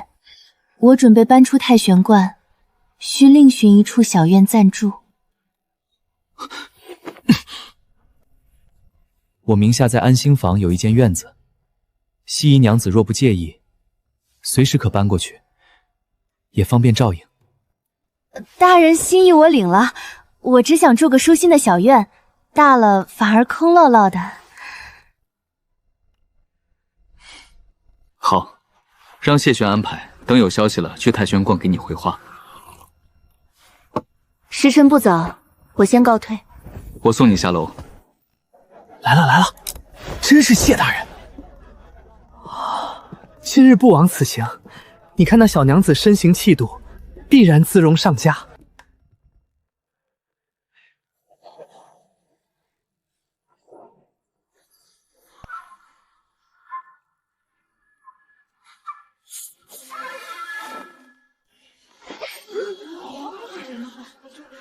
谢大人，这是行刺您吗？谢害！住手！我是济国公府的人，赶紧给我松开！小郎君，快救我！大人，是济国公府王妃墨。都抓起来，封锁酒楼，所有人不得随意离开。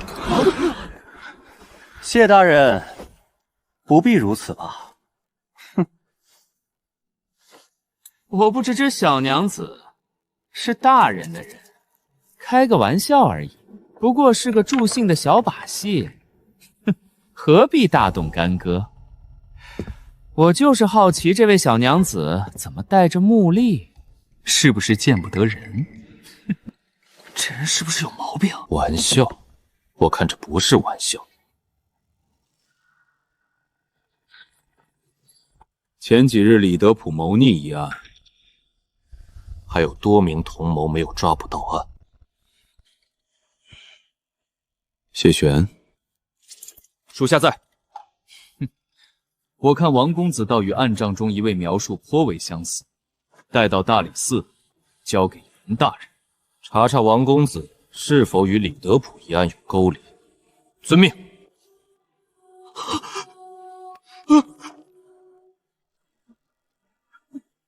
谢大人，你不会来真的吧？我这就是开个玩笑，王妃不好，我又没碰着大人。这个玩笑，王公子可还满意？你们敢！陈东仁，还不快去国公府找我祖母和父亲，说我被送到大理寺了，送去！你还有同伙？不是我不是，我就是来吃个饭。谢姨娘子，我送你上马车。好。这人的面相怎会如此奇怪？眼尾斜掉，眼底3白隐现，多为心术不正之人。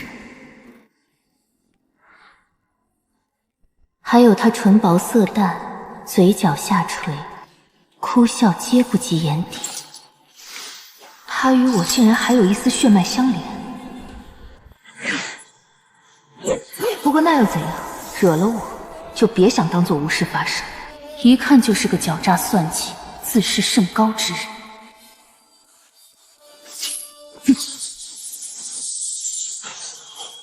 救我！你们这群疯子，放开我！我真没碰着他。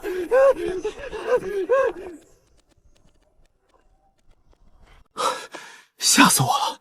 元兄，你说济国公府这位小郎君这次还能安然脱身吗？不知，不过跟李家一案牵连上，哪怕是济国公出面，王小郎君也要脱层皮。洪兄，你有没有觉得刚才那个小娘子有些面熟？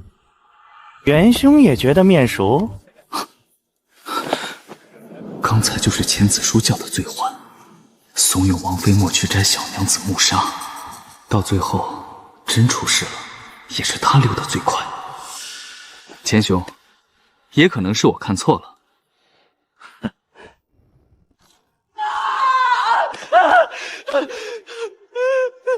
老夫人，救命啊！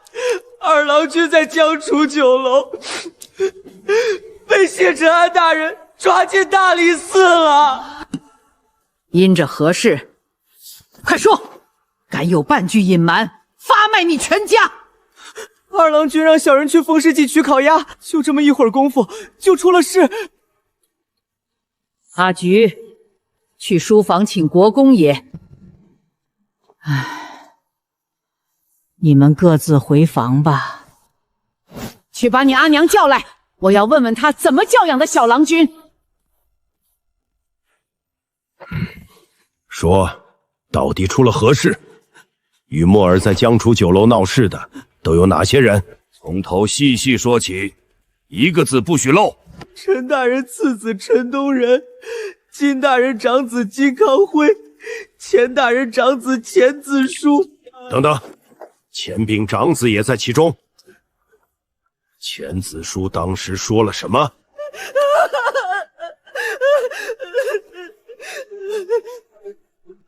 国公爷，小人当时被钱郎君打发去取烤鸭，明儿当时在场，此刻就在院外候着。老程，去把明儿带进来。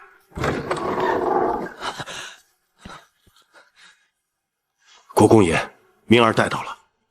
说，当时发生了什么？钱炳的儿子说了什么？是钱家小郎侄是他故意挑拨，说那小娘子背影好看，是千子叔故意使坏。是你家小郎君愚蠢。阿慧，我现在去南宁王府拜见南宁王，必须让墨儿脱罪，不然咱们全家都要被安上李德普同谋的罪名。当年就不该把小郎君养在你身边，看看你把好好一个郎君讲成什么样了，这要成咱们家的灭门灾星了。母亲息怒，别气着自己了。这次墨儿如果出事，我和国公爷定不会饶你。母亲教训的事，都是儿媳不孝，惹母亲气。赶紧出去，别杵在这儿，看得我头疼。母亲，儿媳回去自请禁食3日，在祠堂跪经为墨儿祈福。若墨儿平安归来，儿媳愿抄100卷《金刚经》供奉，以赎失教之过。你先回自己的院子，等国姑爷从南宁王府回来再说。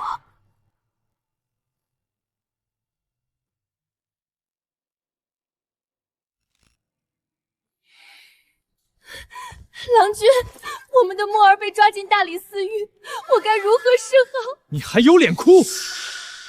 他怎么敢惹到谢承安头上，还沾染上李德普的案子，真是蠢死！我听母亲说，是有人设局陷害墨儿，年少无知，不知人心险恶，平日里把他养得太单纯了。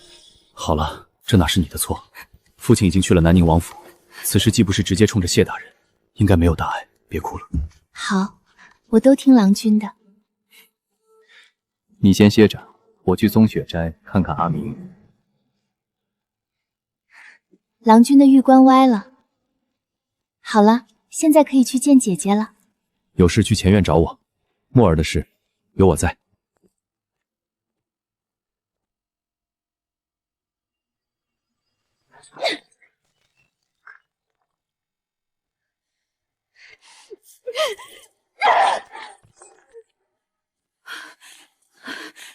娘子，您快息怒，东院早就不成气候了，大爷去了又能怎样？前院传回来的消息那般凶险，这节骨眼上万不能再刺激娘子。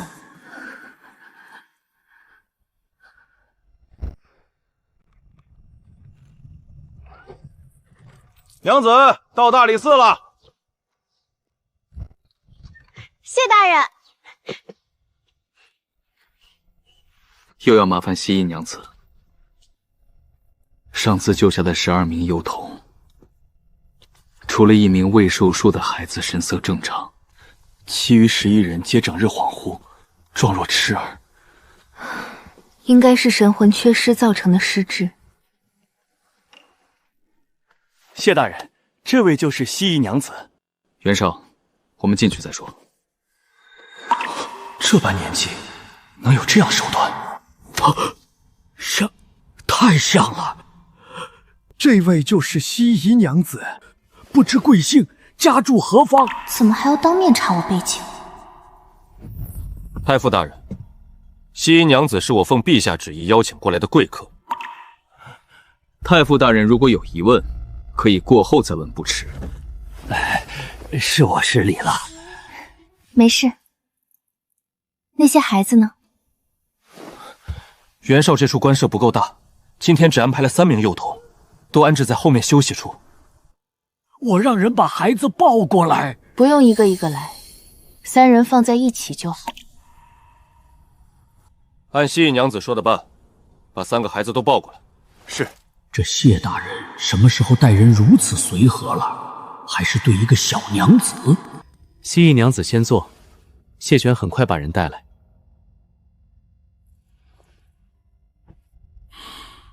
陛下限期只剩3日，我去处理一件急务，失陪片刻。谢大人自去便是。谢大人接了李尚书这桩案子，袁大人倒越发清闲了。官舍都让出来了，随时听候差遣。我这点本事，还是少沾为妙。外头都说袁大人铁面无私，老夫看，袁大人最会看风向。哎，太傅这话可叫下官没处喊冤了。这些残缺的魂灵与大理寺浩然正气共存，正气镇压下，他们白净如纸，早已遗忘。他们为何会出现在此？父亲大人，父亲，不是让你们别来吗？儿子和青娘放心不下正儿。把孩子都放到案桌上。郎君是个小娘子。别说话。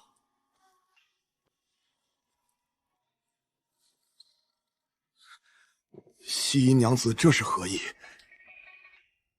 意思是袁大人这些日子，并不算一个人待在这间官舍。别吓我！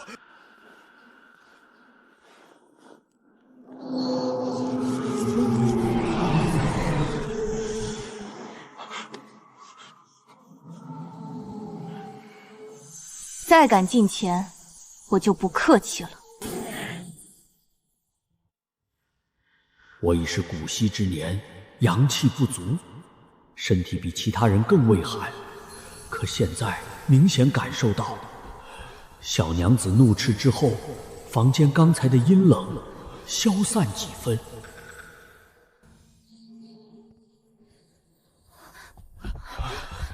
一炷香后，人会醒。郎君，你看。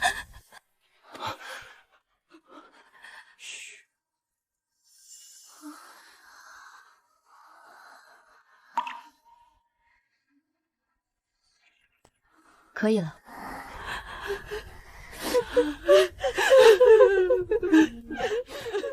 回去之后1个月内不要走夜路，不要去墓地，多晒太阳。阿娘，快走！这里有妖怪，他们会吃人！阿娘，快走！真儿不怕，阿娘在，阿娘在。真儿，父亲和祖父都在，妖怪已经被仙姑赶走了。孩子，不怕。祖父在。祖父，孙儿不孝，让您担心了。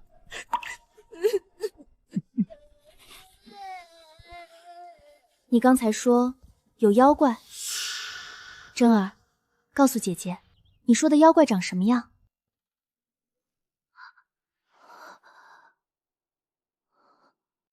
是青面獠牙，还是黑雾滚滚？是不是只有你能看见？姐姐，你也能看见对不对？他们都说看不见，还害怕我，躲我远远的。对，我也能看见。他们都没有脸，像一团会动的黑影子。他们都趴在那个坏伯伯的背上，张着好大的嘴，好多张嘴在吃坏伯伯身上亮晶晶的东西。他竟然能窥见气运被吞噬。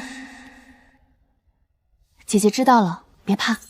姐姐刚才把他们都赶走了，以后再也不敢来了。这缕紫气可护你灵堂清明，寻常邪祟不敢近身。仙姑大恩，静娘此生难忘。真儿能得仙姑庇护，便是叫我现在立刻死了也心甘情愿。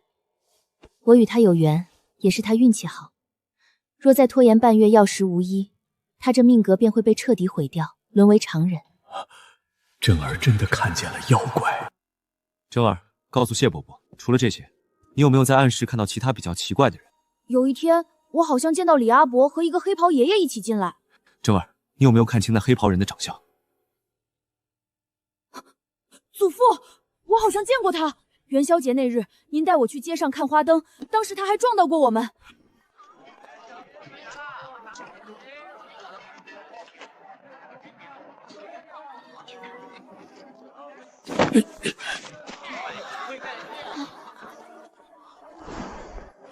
原来那日他并非无意，而是在踩点。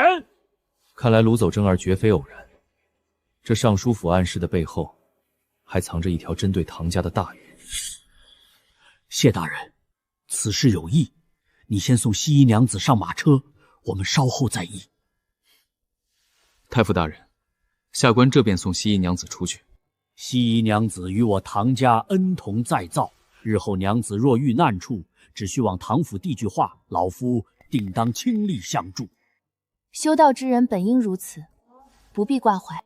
西姨娘子留步，冒犯了。娘子与我故友家的晚辈长相颇为相似，不知娘子家中父母可还安好，现居何处？唐太傅想必查过我，我入京的目的之一就是查清自己与洛阳景安坊袁家的关系。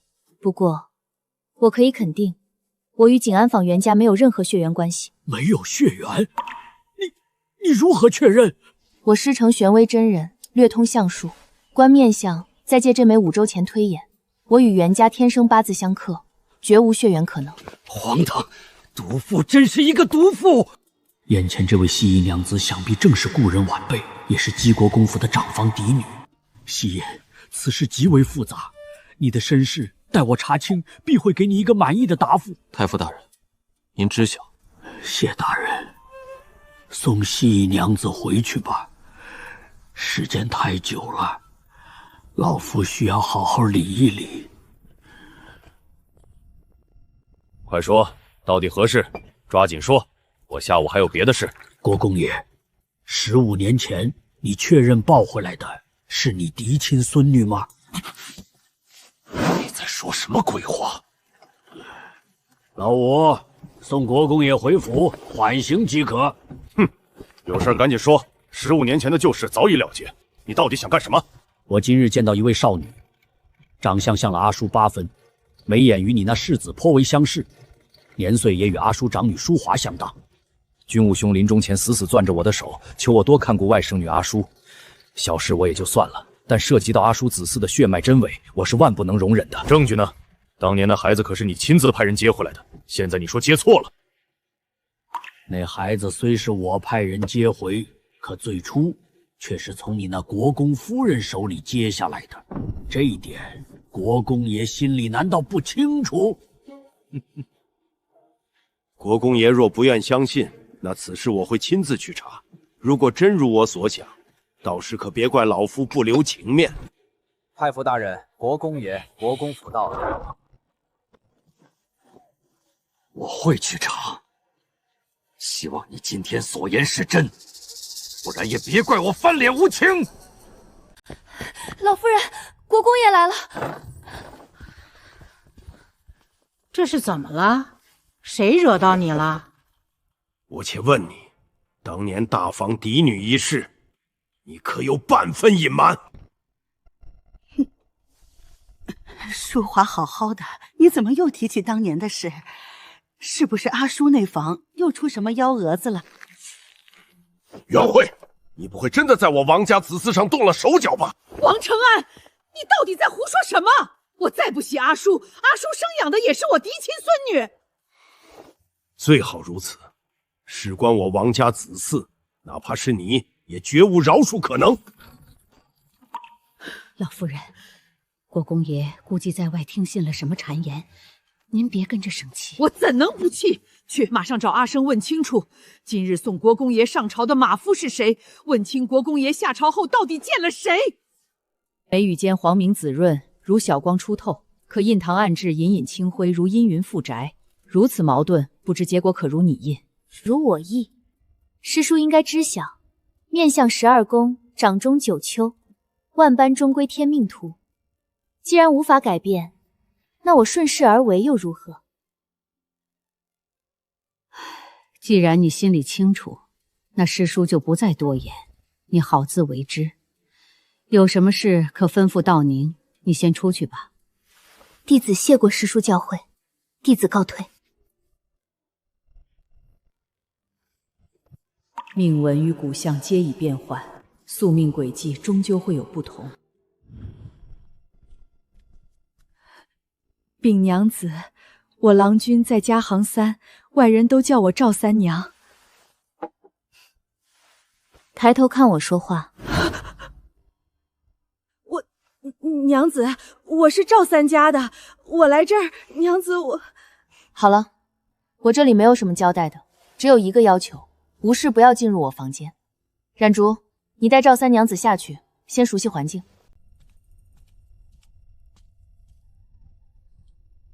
娘子，赵三娘子回去了。何事？娘子，今日谢侍卫来时告诉我，明日傍晚西市来了对西域歌姬，说是眼睛闭得像翡翠，跳起舞时脚上的金铃儿响得能勾魂呐。娘子，来时您可是答应过我，您说了上京西市胡商云集，要带我见见世面，娘子可不能耍赖。杵在这儿磨了半日，就为这事儿？就这事儿。婢子连明日要穿的胡服都挑好了。聒噪，知道了，还不下去？娘子最好了，我这就去熨烫明日要穿的衣服。娘子，快看，真的是赤着脚跳舞。好好走路，当心些。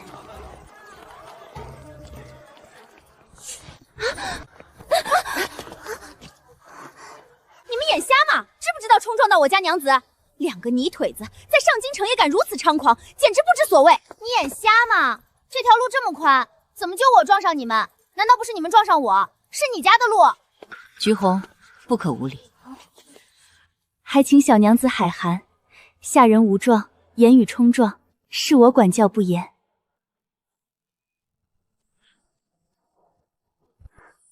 确实需要好生管教，倒打一耙的功夫很深。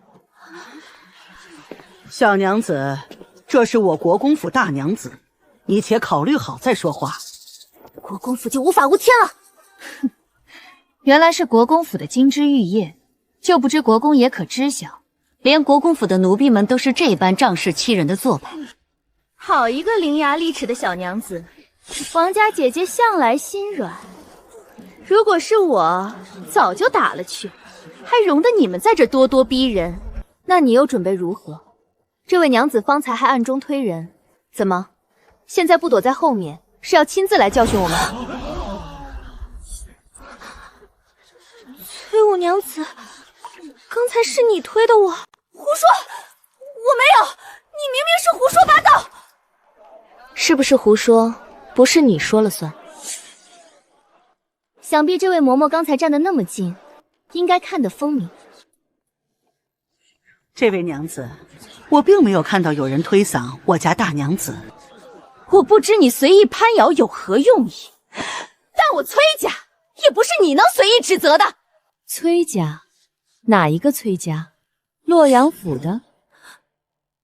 不论是国公府还是洛阳崔家，都不是你们仗势欺人的理由。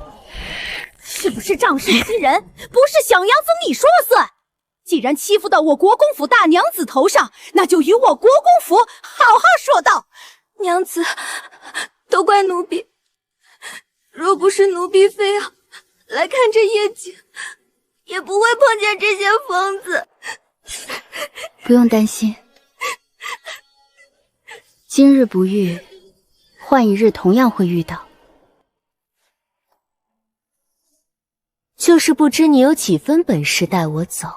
好狂妄的口气！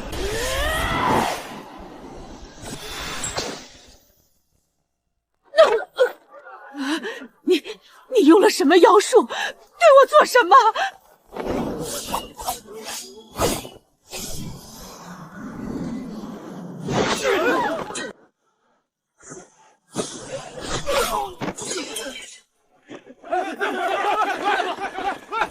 何人胆敢在西市放肆？大人，就是此女子，对我国公府大娘子不敬，有劳大人帮我国公府拿下她，容我禀报国公夫人，夫人必有重谢。嬷嬷，你这是何意？大娘子，此事等老奴回国公府再向您告罪。哪里需要如此客气？侮辱国公府，抓捕他是卑职本分。是西夷娘子。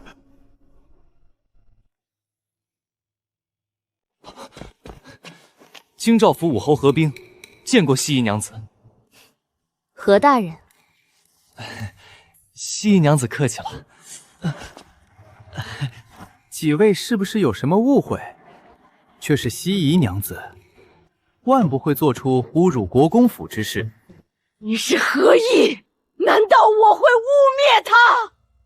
这位大人，我可以作证，确实这小娘子侮辱国公府。大清律法，威胁侮辱国公府，徒刑罚金。如果你不按律法办事，我崔家和国公府必然要讨个说法。既然两位信不过京兆府办案，下官先护送西夷娘子回府。两位如果对此有疑问，大可去京兆府告我。下官如果有错，自当受罚。来人，护送西夷娘子回去。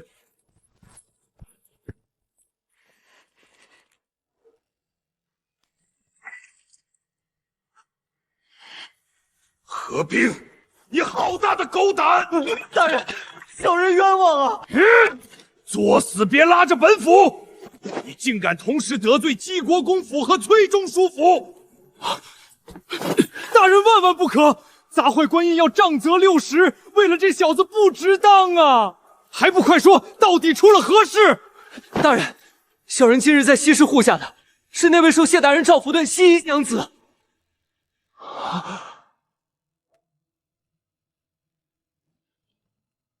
你说谁？跟着谢大人的那位西颜娘子？正是齐国公府的下人，大庭广众之下要拿他，小人怎能纵容？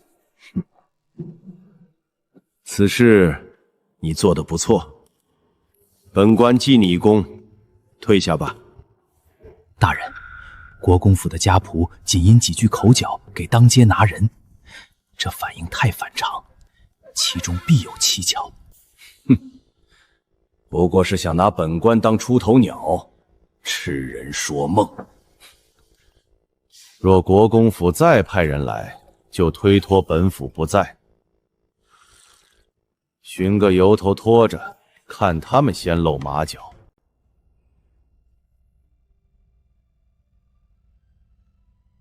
冉竹，外院有客将至，你去开门，把人领到书房见我。冉竹小娘子，放着我来收拾。你先去前院看看。娘子怎么说有人要来？我没听着敲门声啊。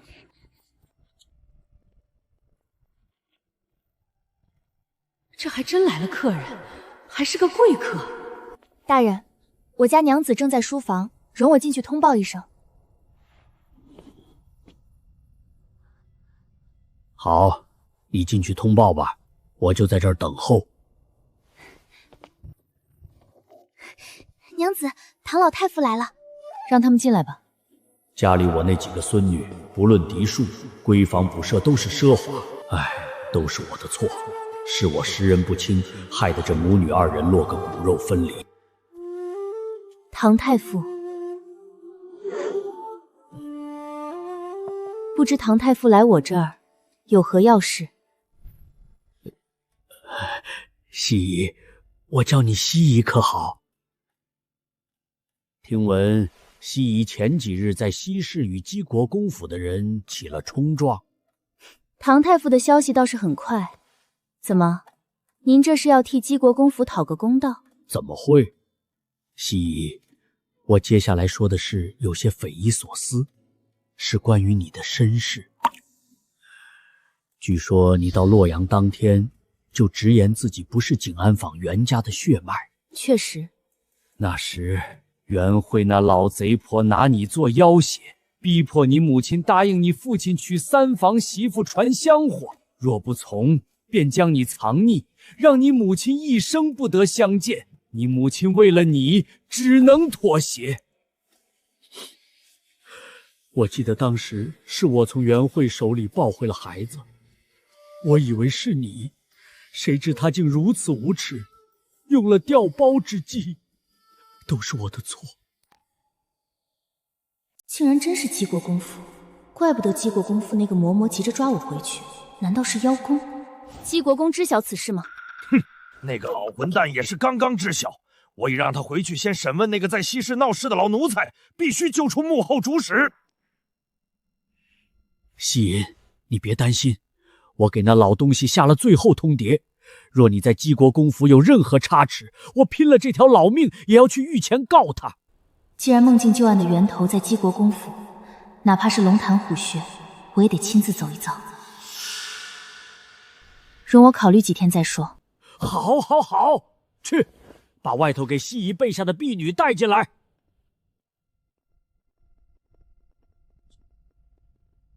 先让人帮你收拾妥当，等王承安处理好他那个老妻，定让他亲自过来接你回国公府。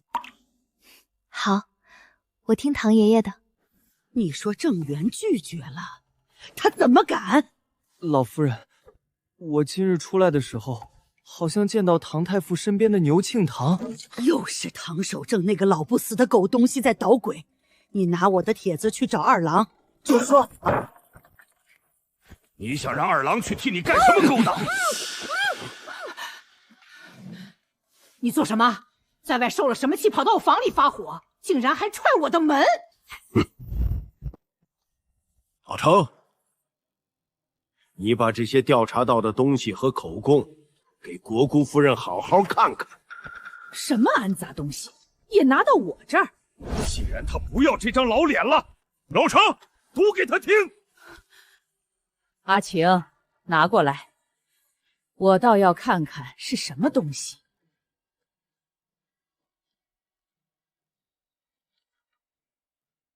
这么多年的事，也值得你把它翻出来。你竟然没有丝毫羞愧之心！我为何要羞愧？我是他的祖母，是生是死当然是我说了算。既然我给不了敏清嫡妻身份，那就给敏清之女嫡女身份，都是王家血脉，有何区别？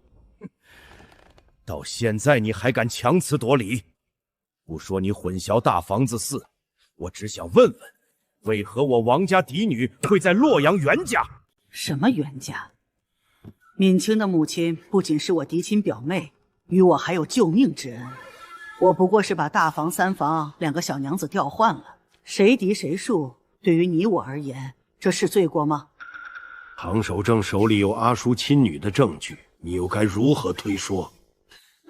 他说是真就是真。当我国公府是他唐家后宅，你最好看看最后那几张供词，再与我说话。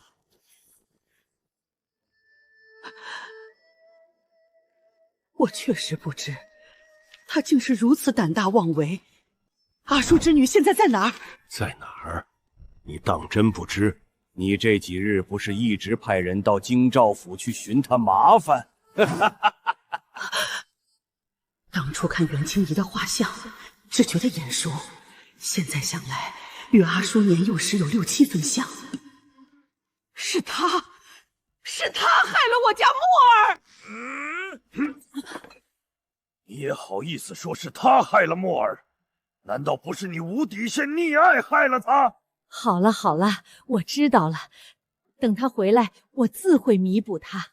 现在说的是墨儿，既然都是一家子，还是他亲兄弟，你还不让他递个话，把我的墨儿放回来？你这胡搅蛮缠的无知蠢妇！你以为唐守正是吃素的？他既然调查出当年内幕，就不会善罢甘休。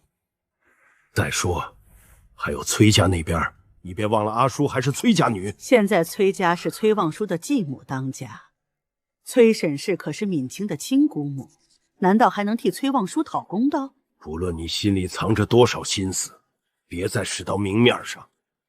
我已经派人去吏部召大郎、二郎回府，今晚我会当着全府的面告知此事。另外，你派人把王淑兰给我扔回洛阳袁家。我国公府绝不给贼人养孩子。王淑兰可以送走，但淑华的身世现在绝对不能公布。淑华与谢家二郎还有婚约，就对外宣称崔望舒当年生了双胎。你做梦！至于谢家，改日我亲自上门赔罪。谢家还要不要这门亲事，就看淑华有没有那个命了。哼！袁沈氏已经被押解回京，不日就到。你还是多想想此事该如何善后吧。阿叔，你到阿翁这边坐，坐下吧。谢过阿翁。沈氏，还不跪下！夫亲。今日老夫有一事宣布，阿叔，我国公府对不住你。阿翁，此事是我当年想差了。17年前，阿叔生女时，我抱了你的亲女养在身边。后来因我疏忽大意，把淑华和淑兰搞混了。母亲，可知你在说什么？当年我将刚出生的大娘子抱去庄子休养，我们同时染上风寒，我就让杨嬷嬷同时看顾大娘子和二娘子，谁知竟然让杨嬷嬷和袁婶氏钻了空夺重点。放肆！这便是你崔氏女的教养，竟敢对婆母高声恶斥！我让你说重点，重点就是大娘子和二娘子混淆了。你看看你现在还有半点世子夫人的仪态吗？闭嘴！元惠，你就是这么反省的。17年了，你让我王承安府的嫡脉流落在外，你做的这些事有半分国公夫人的体面吗？我只问你一句，我的女儿现在何处？老夫人，您怎堪为人祖母？放肆！郎君，不是我也不知。母亲，你为何要对阿叔如此狠绝？当年我苦苦相求让你娶敏清，你非要娶这丧母长女，害得敏清只能当个上不得台面的二房。道君啊，这是把人往死里搓磨。我再问你一句，我亲女现在何处？你竟敢如此对我说话，忤逆不孝的东西！好了，不用担心，我国公府的嫡长女已寻回，明日我就让人接回来。父亲，望告知长女身在何处，我和望叔现在就去接回。世子夫人，我们到了。劳烦于伯。于伯，是这家？正是。这么晚了，是谁？冉竹小娘子，我是国公爷身边的于荣，今日领着我家世子和世子夫人来见西银娘子。你们等等，我去就来。娘子，外面那个国公爷身边的于伯来了，说是国公府的世子和世子夫人要见你。我知道了，你出去开门，领世子与夫人去书房坐，我随后就到。看来这国公府，我势必要走上一遭了。这就是他生活的地方吗？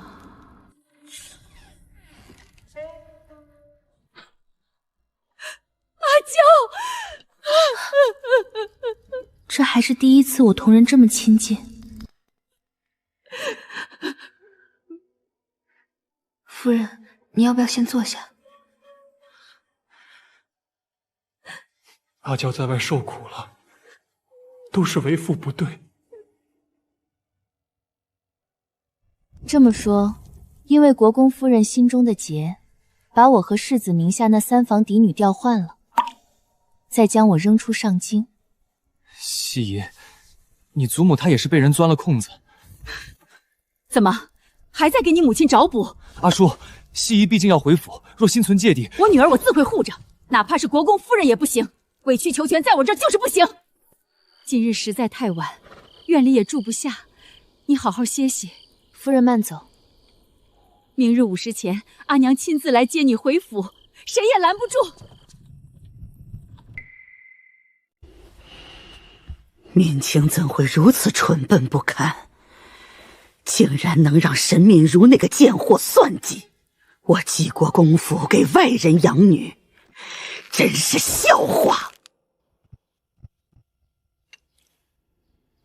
三夫人心思单纯，哪里想到自家姐妹会有如此歹毒心思？老夫人先把药喝了。如果不是三夫人失察，让那小妾钻了空子，我也不会如此被动。原本哪怕是个庶女，只要养在府里，事态也不会失控。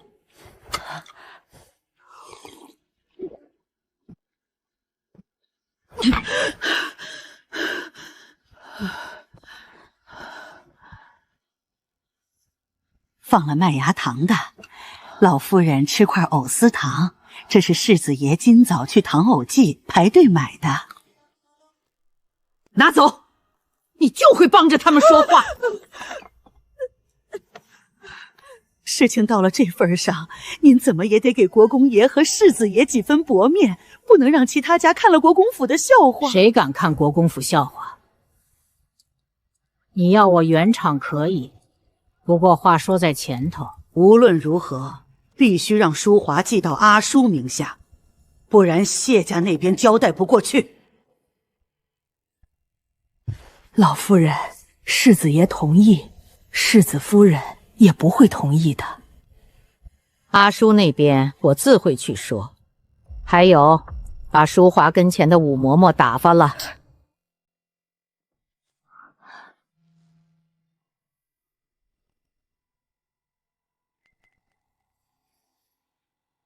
护卫、门姐、狮头皆气运外泄，以血签为引，气脉为线。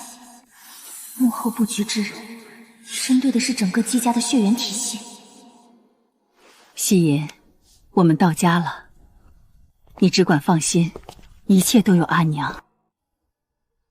我没事。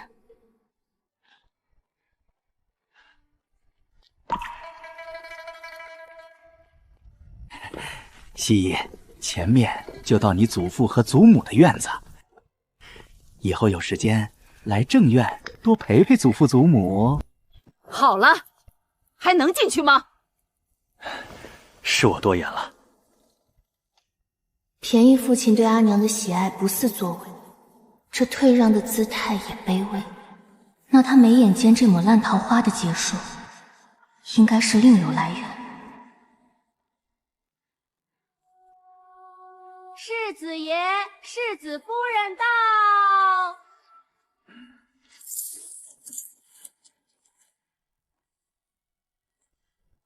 看来这认亲大戏不过是幕后之人布下的一枚棋子，既已进门，便由不得你们再唱下去了。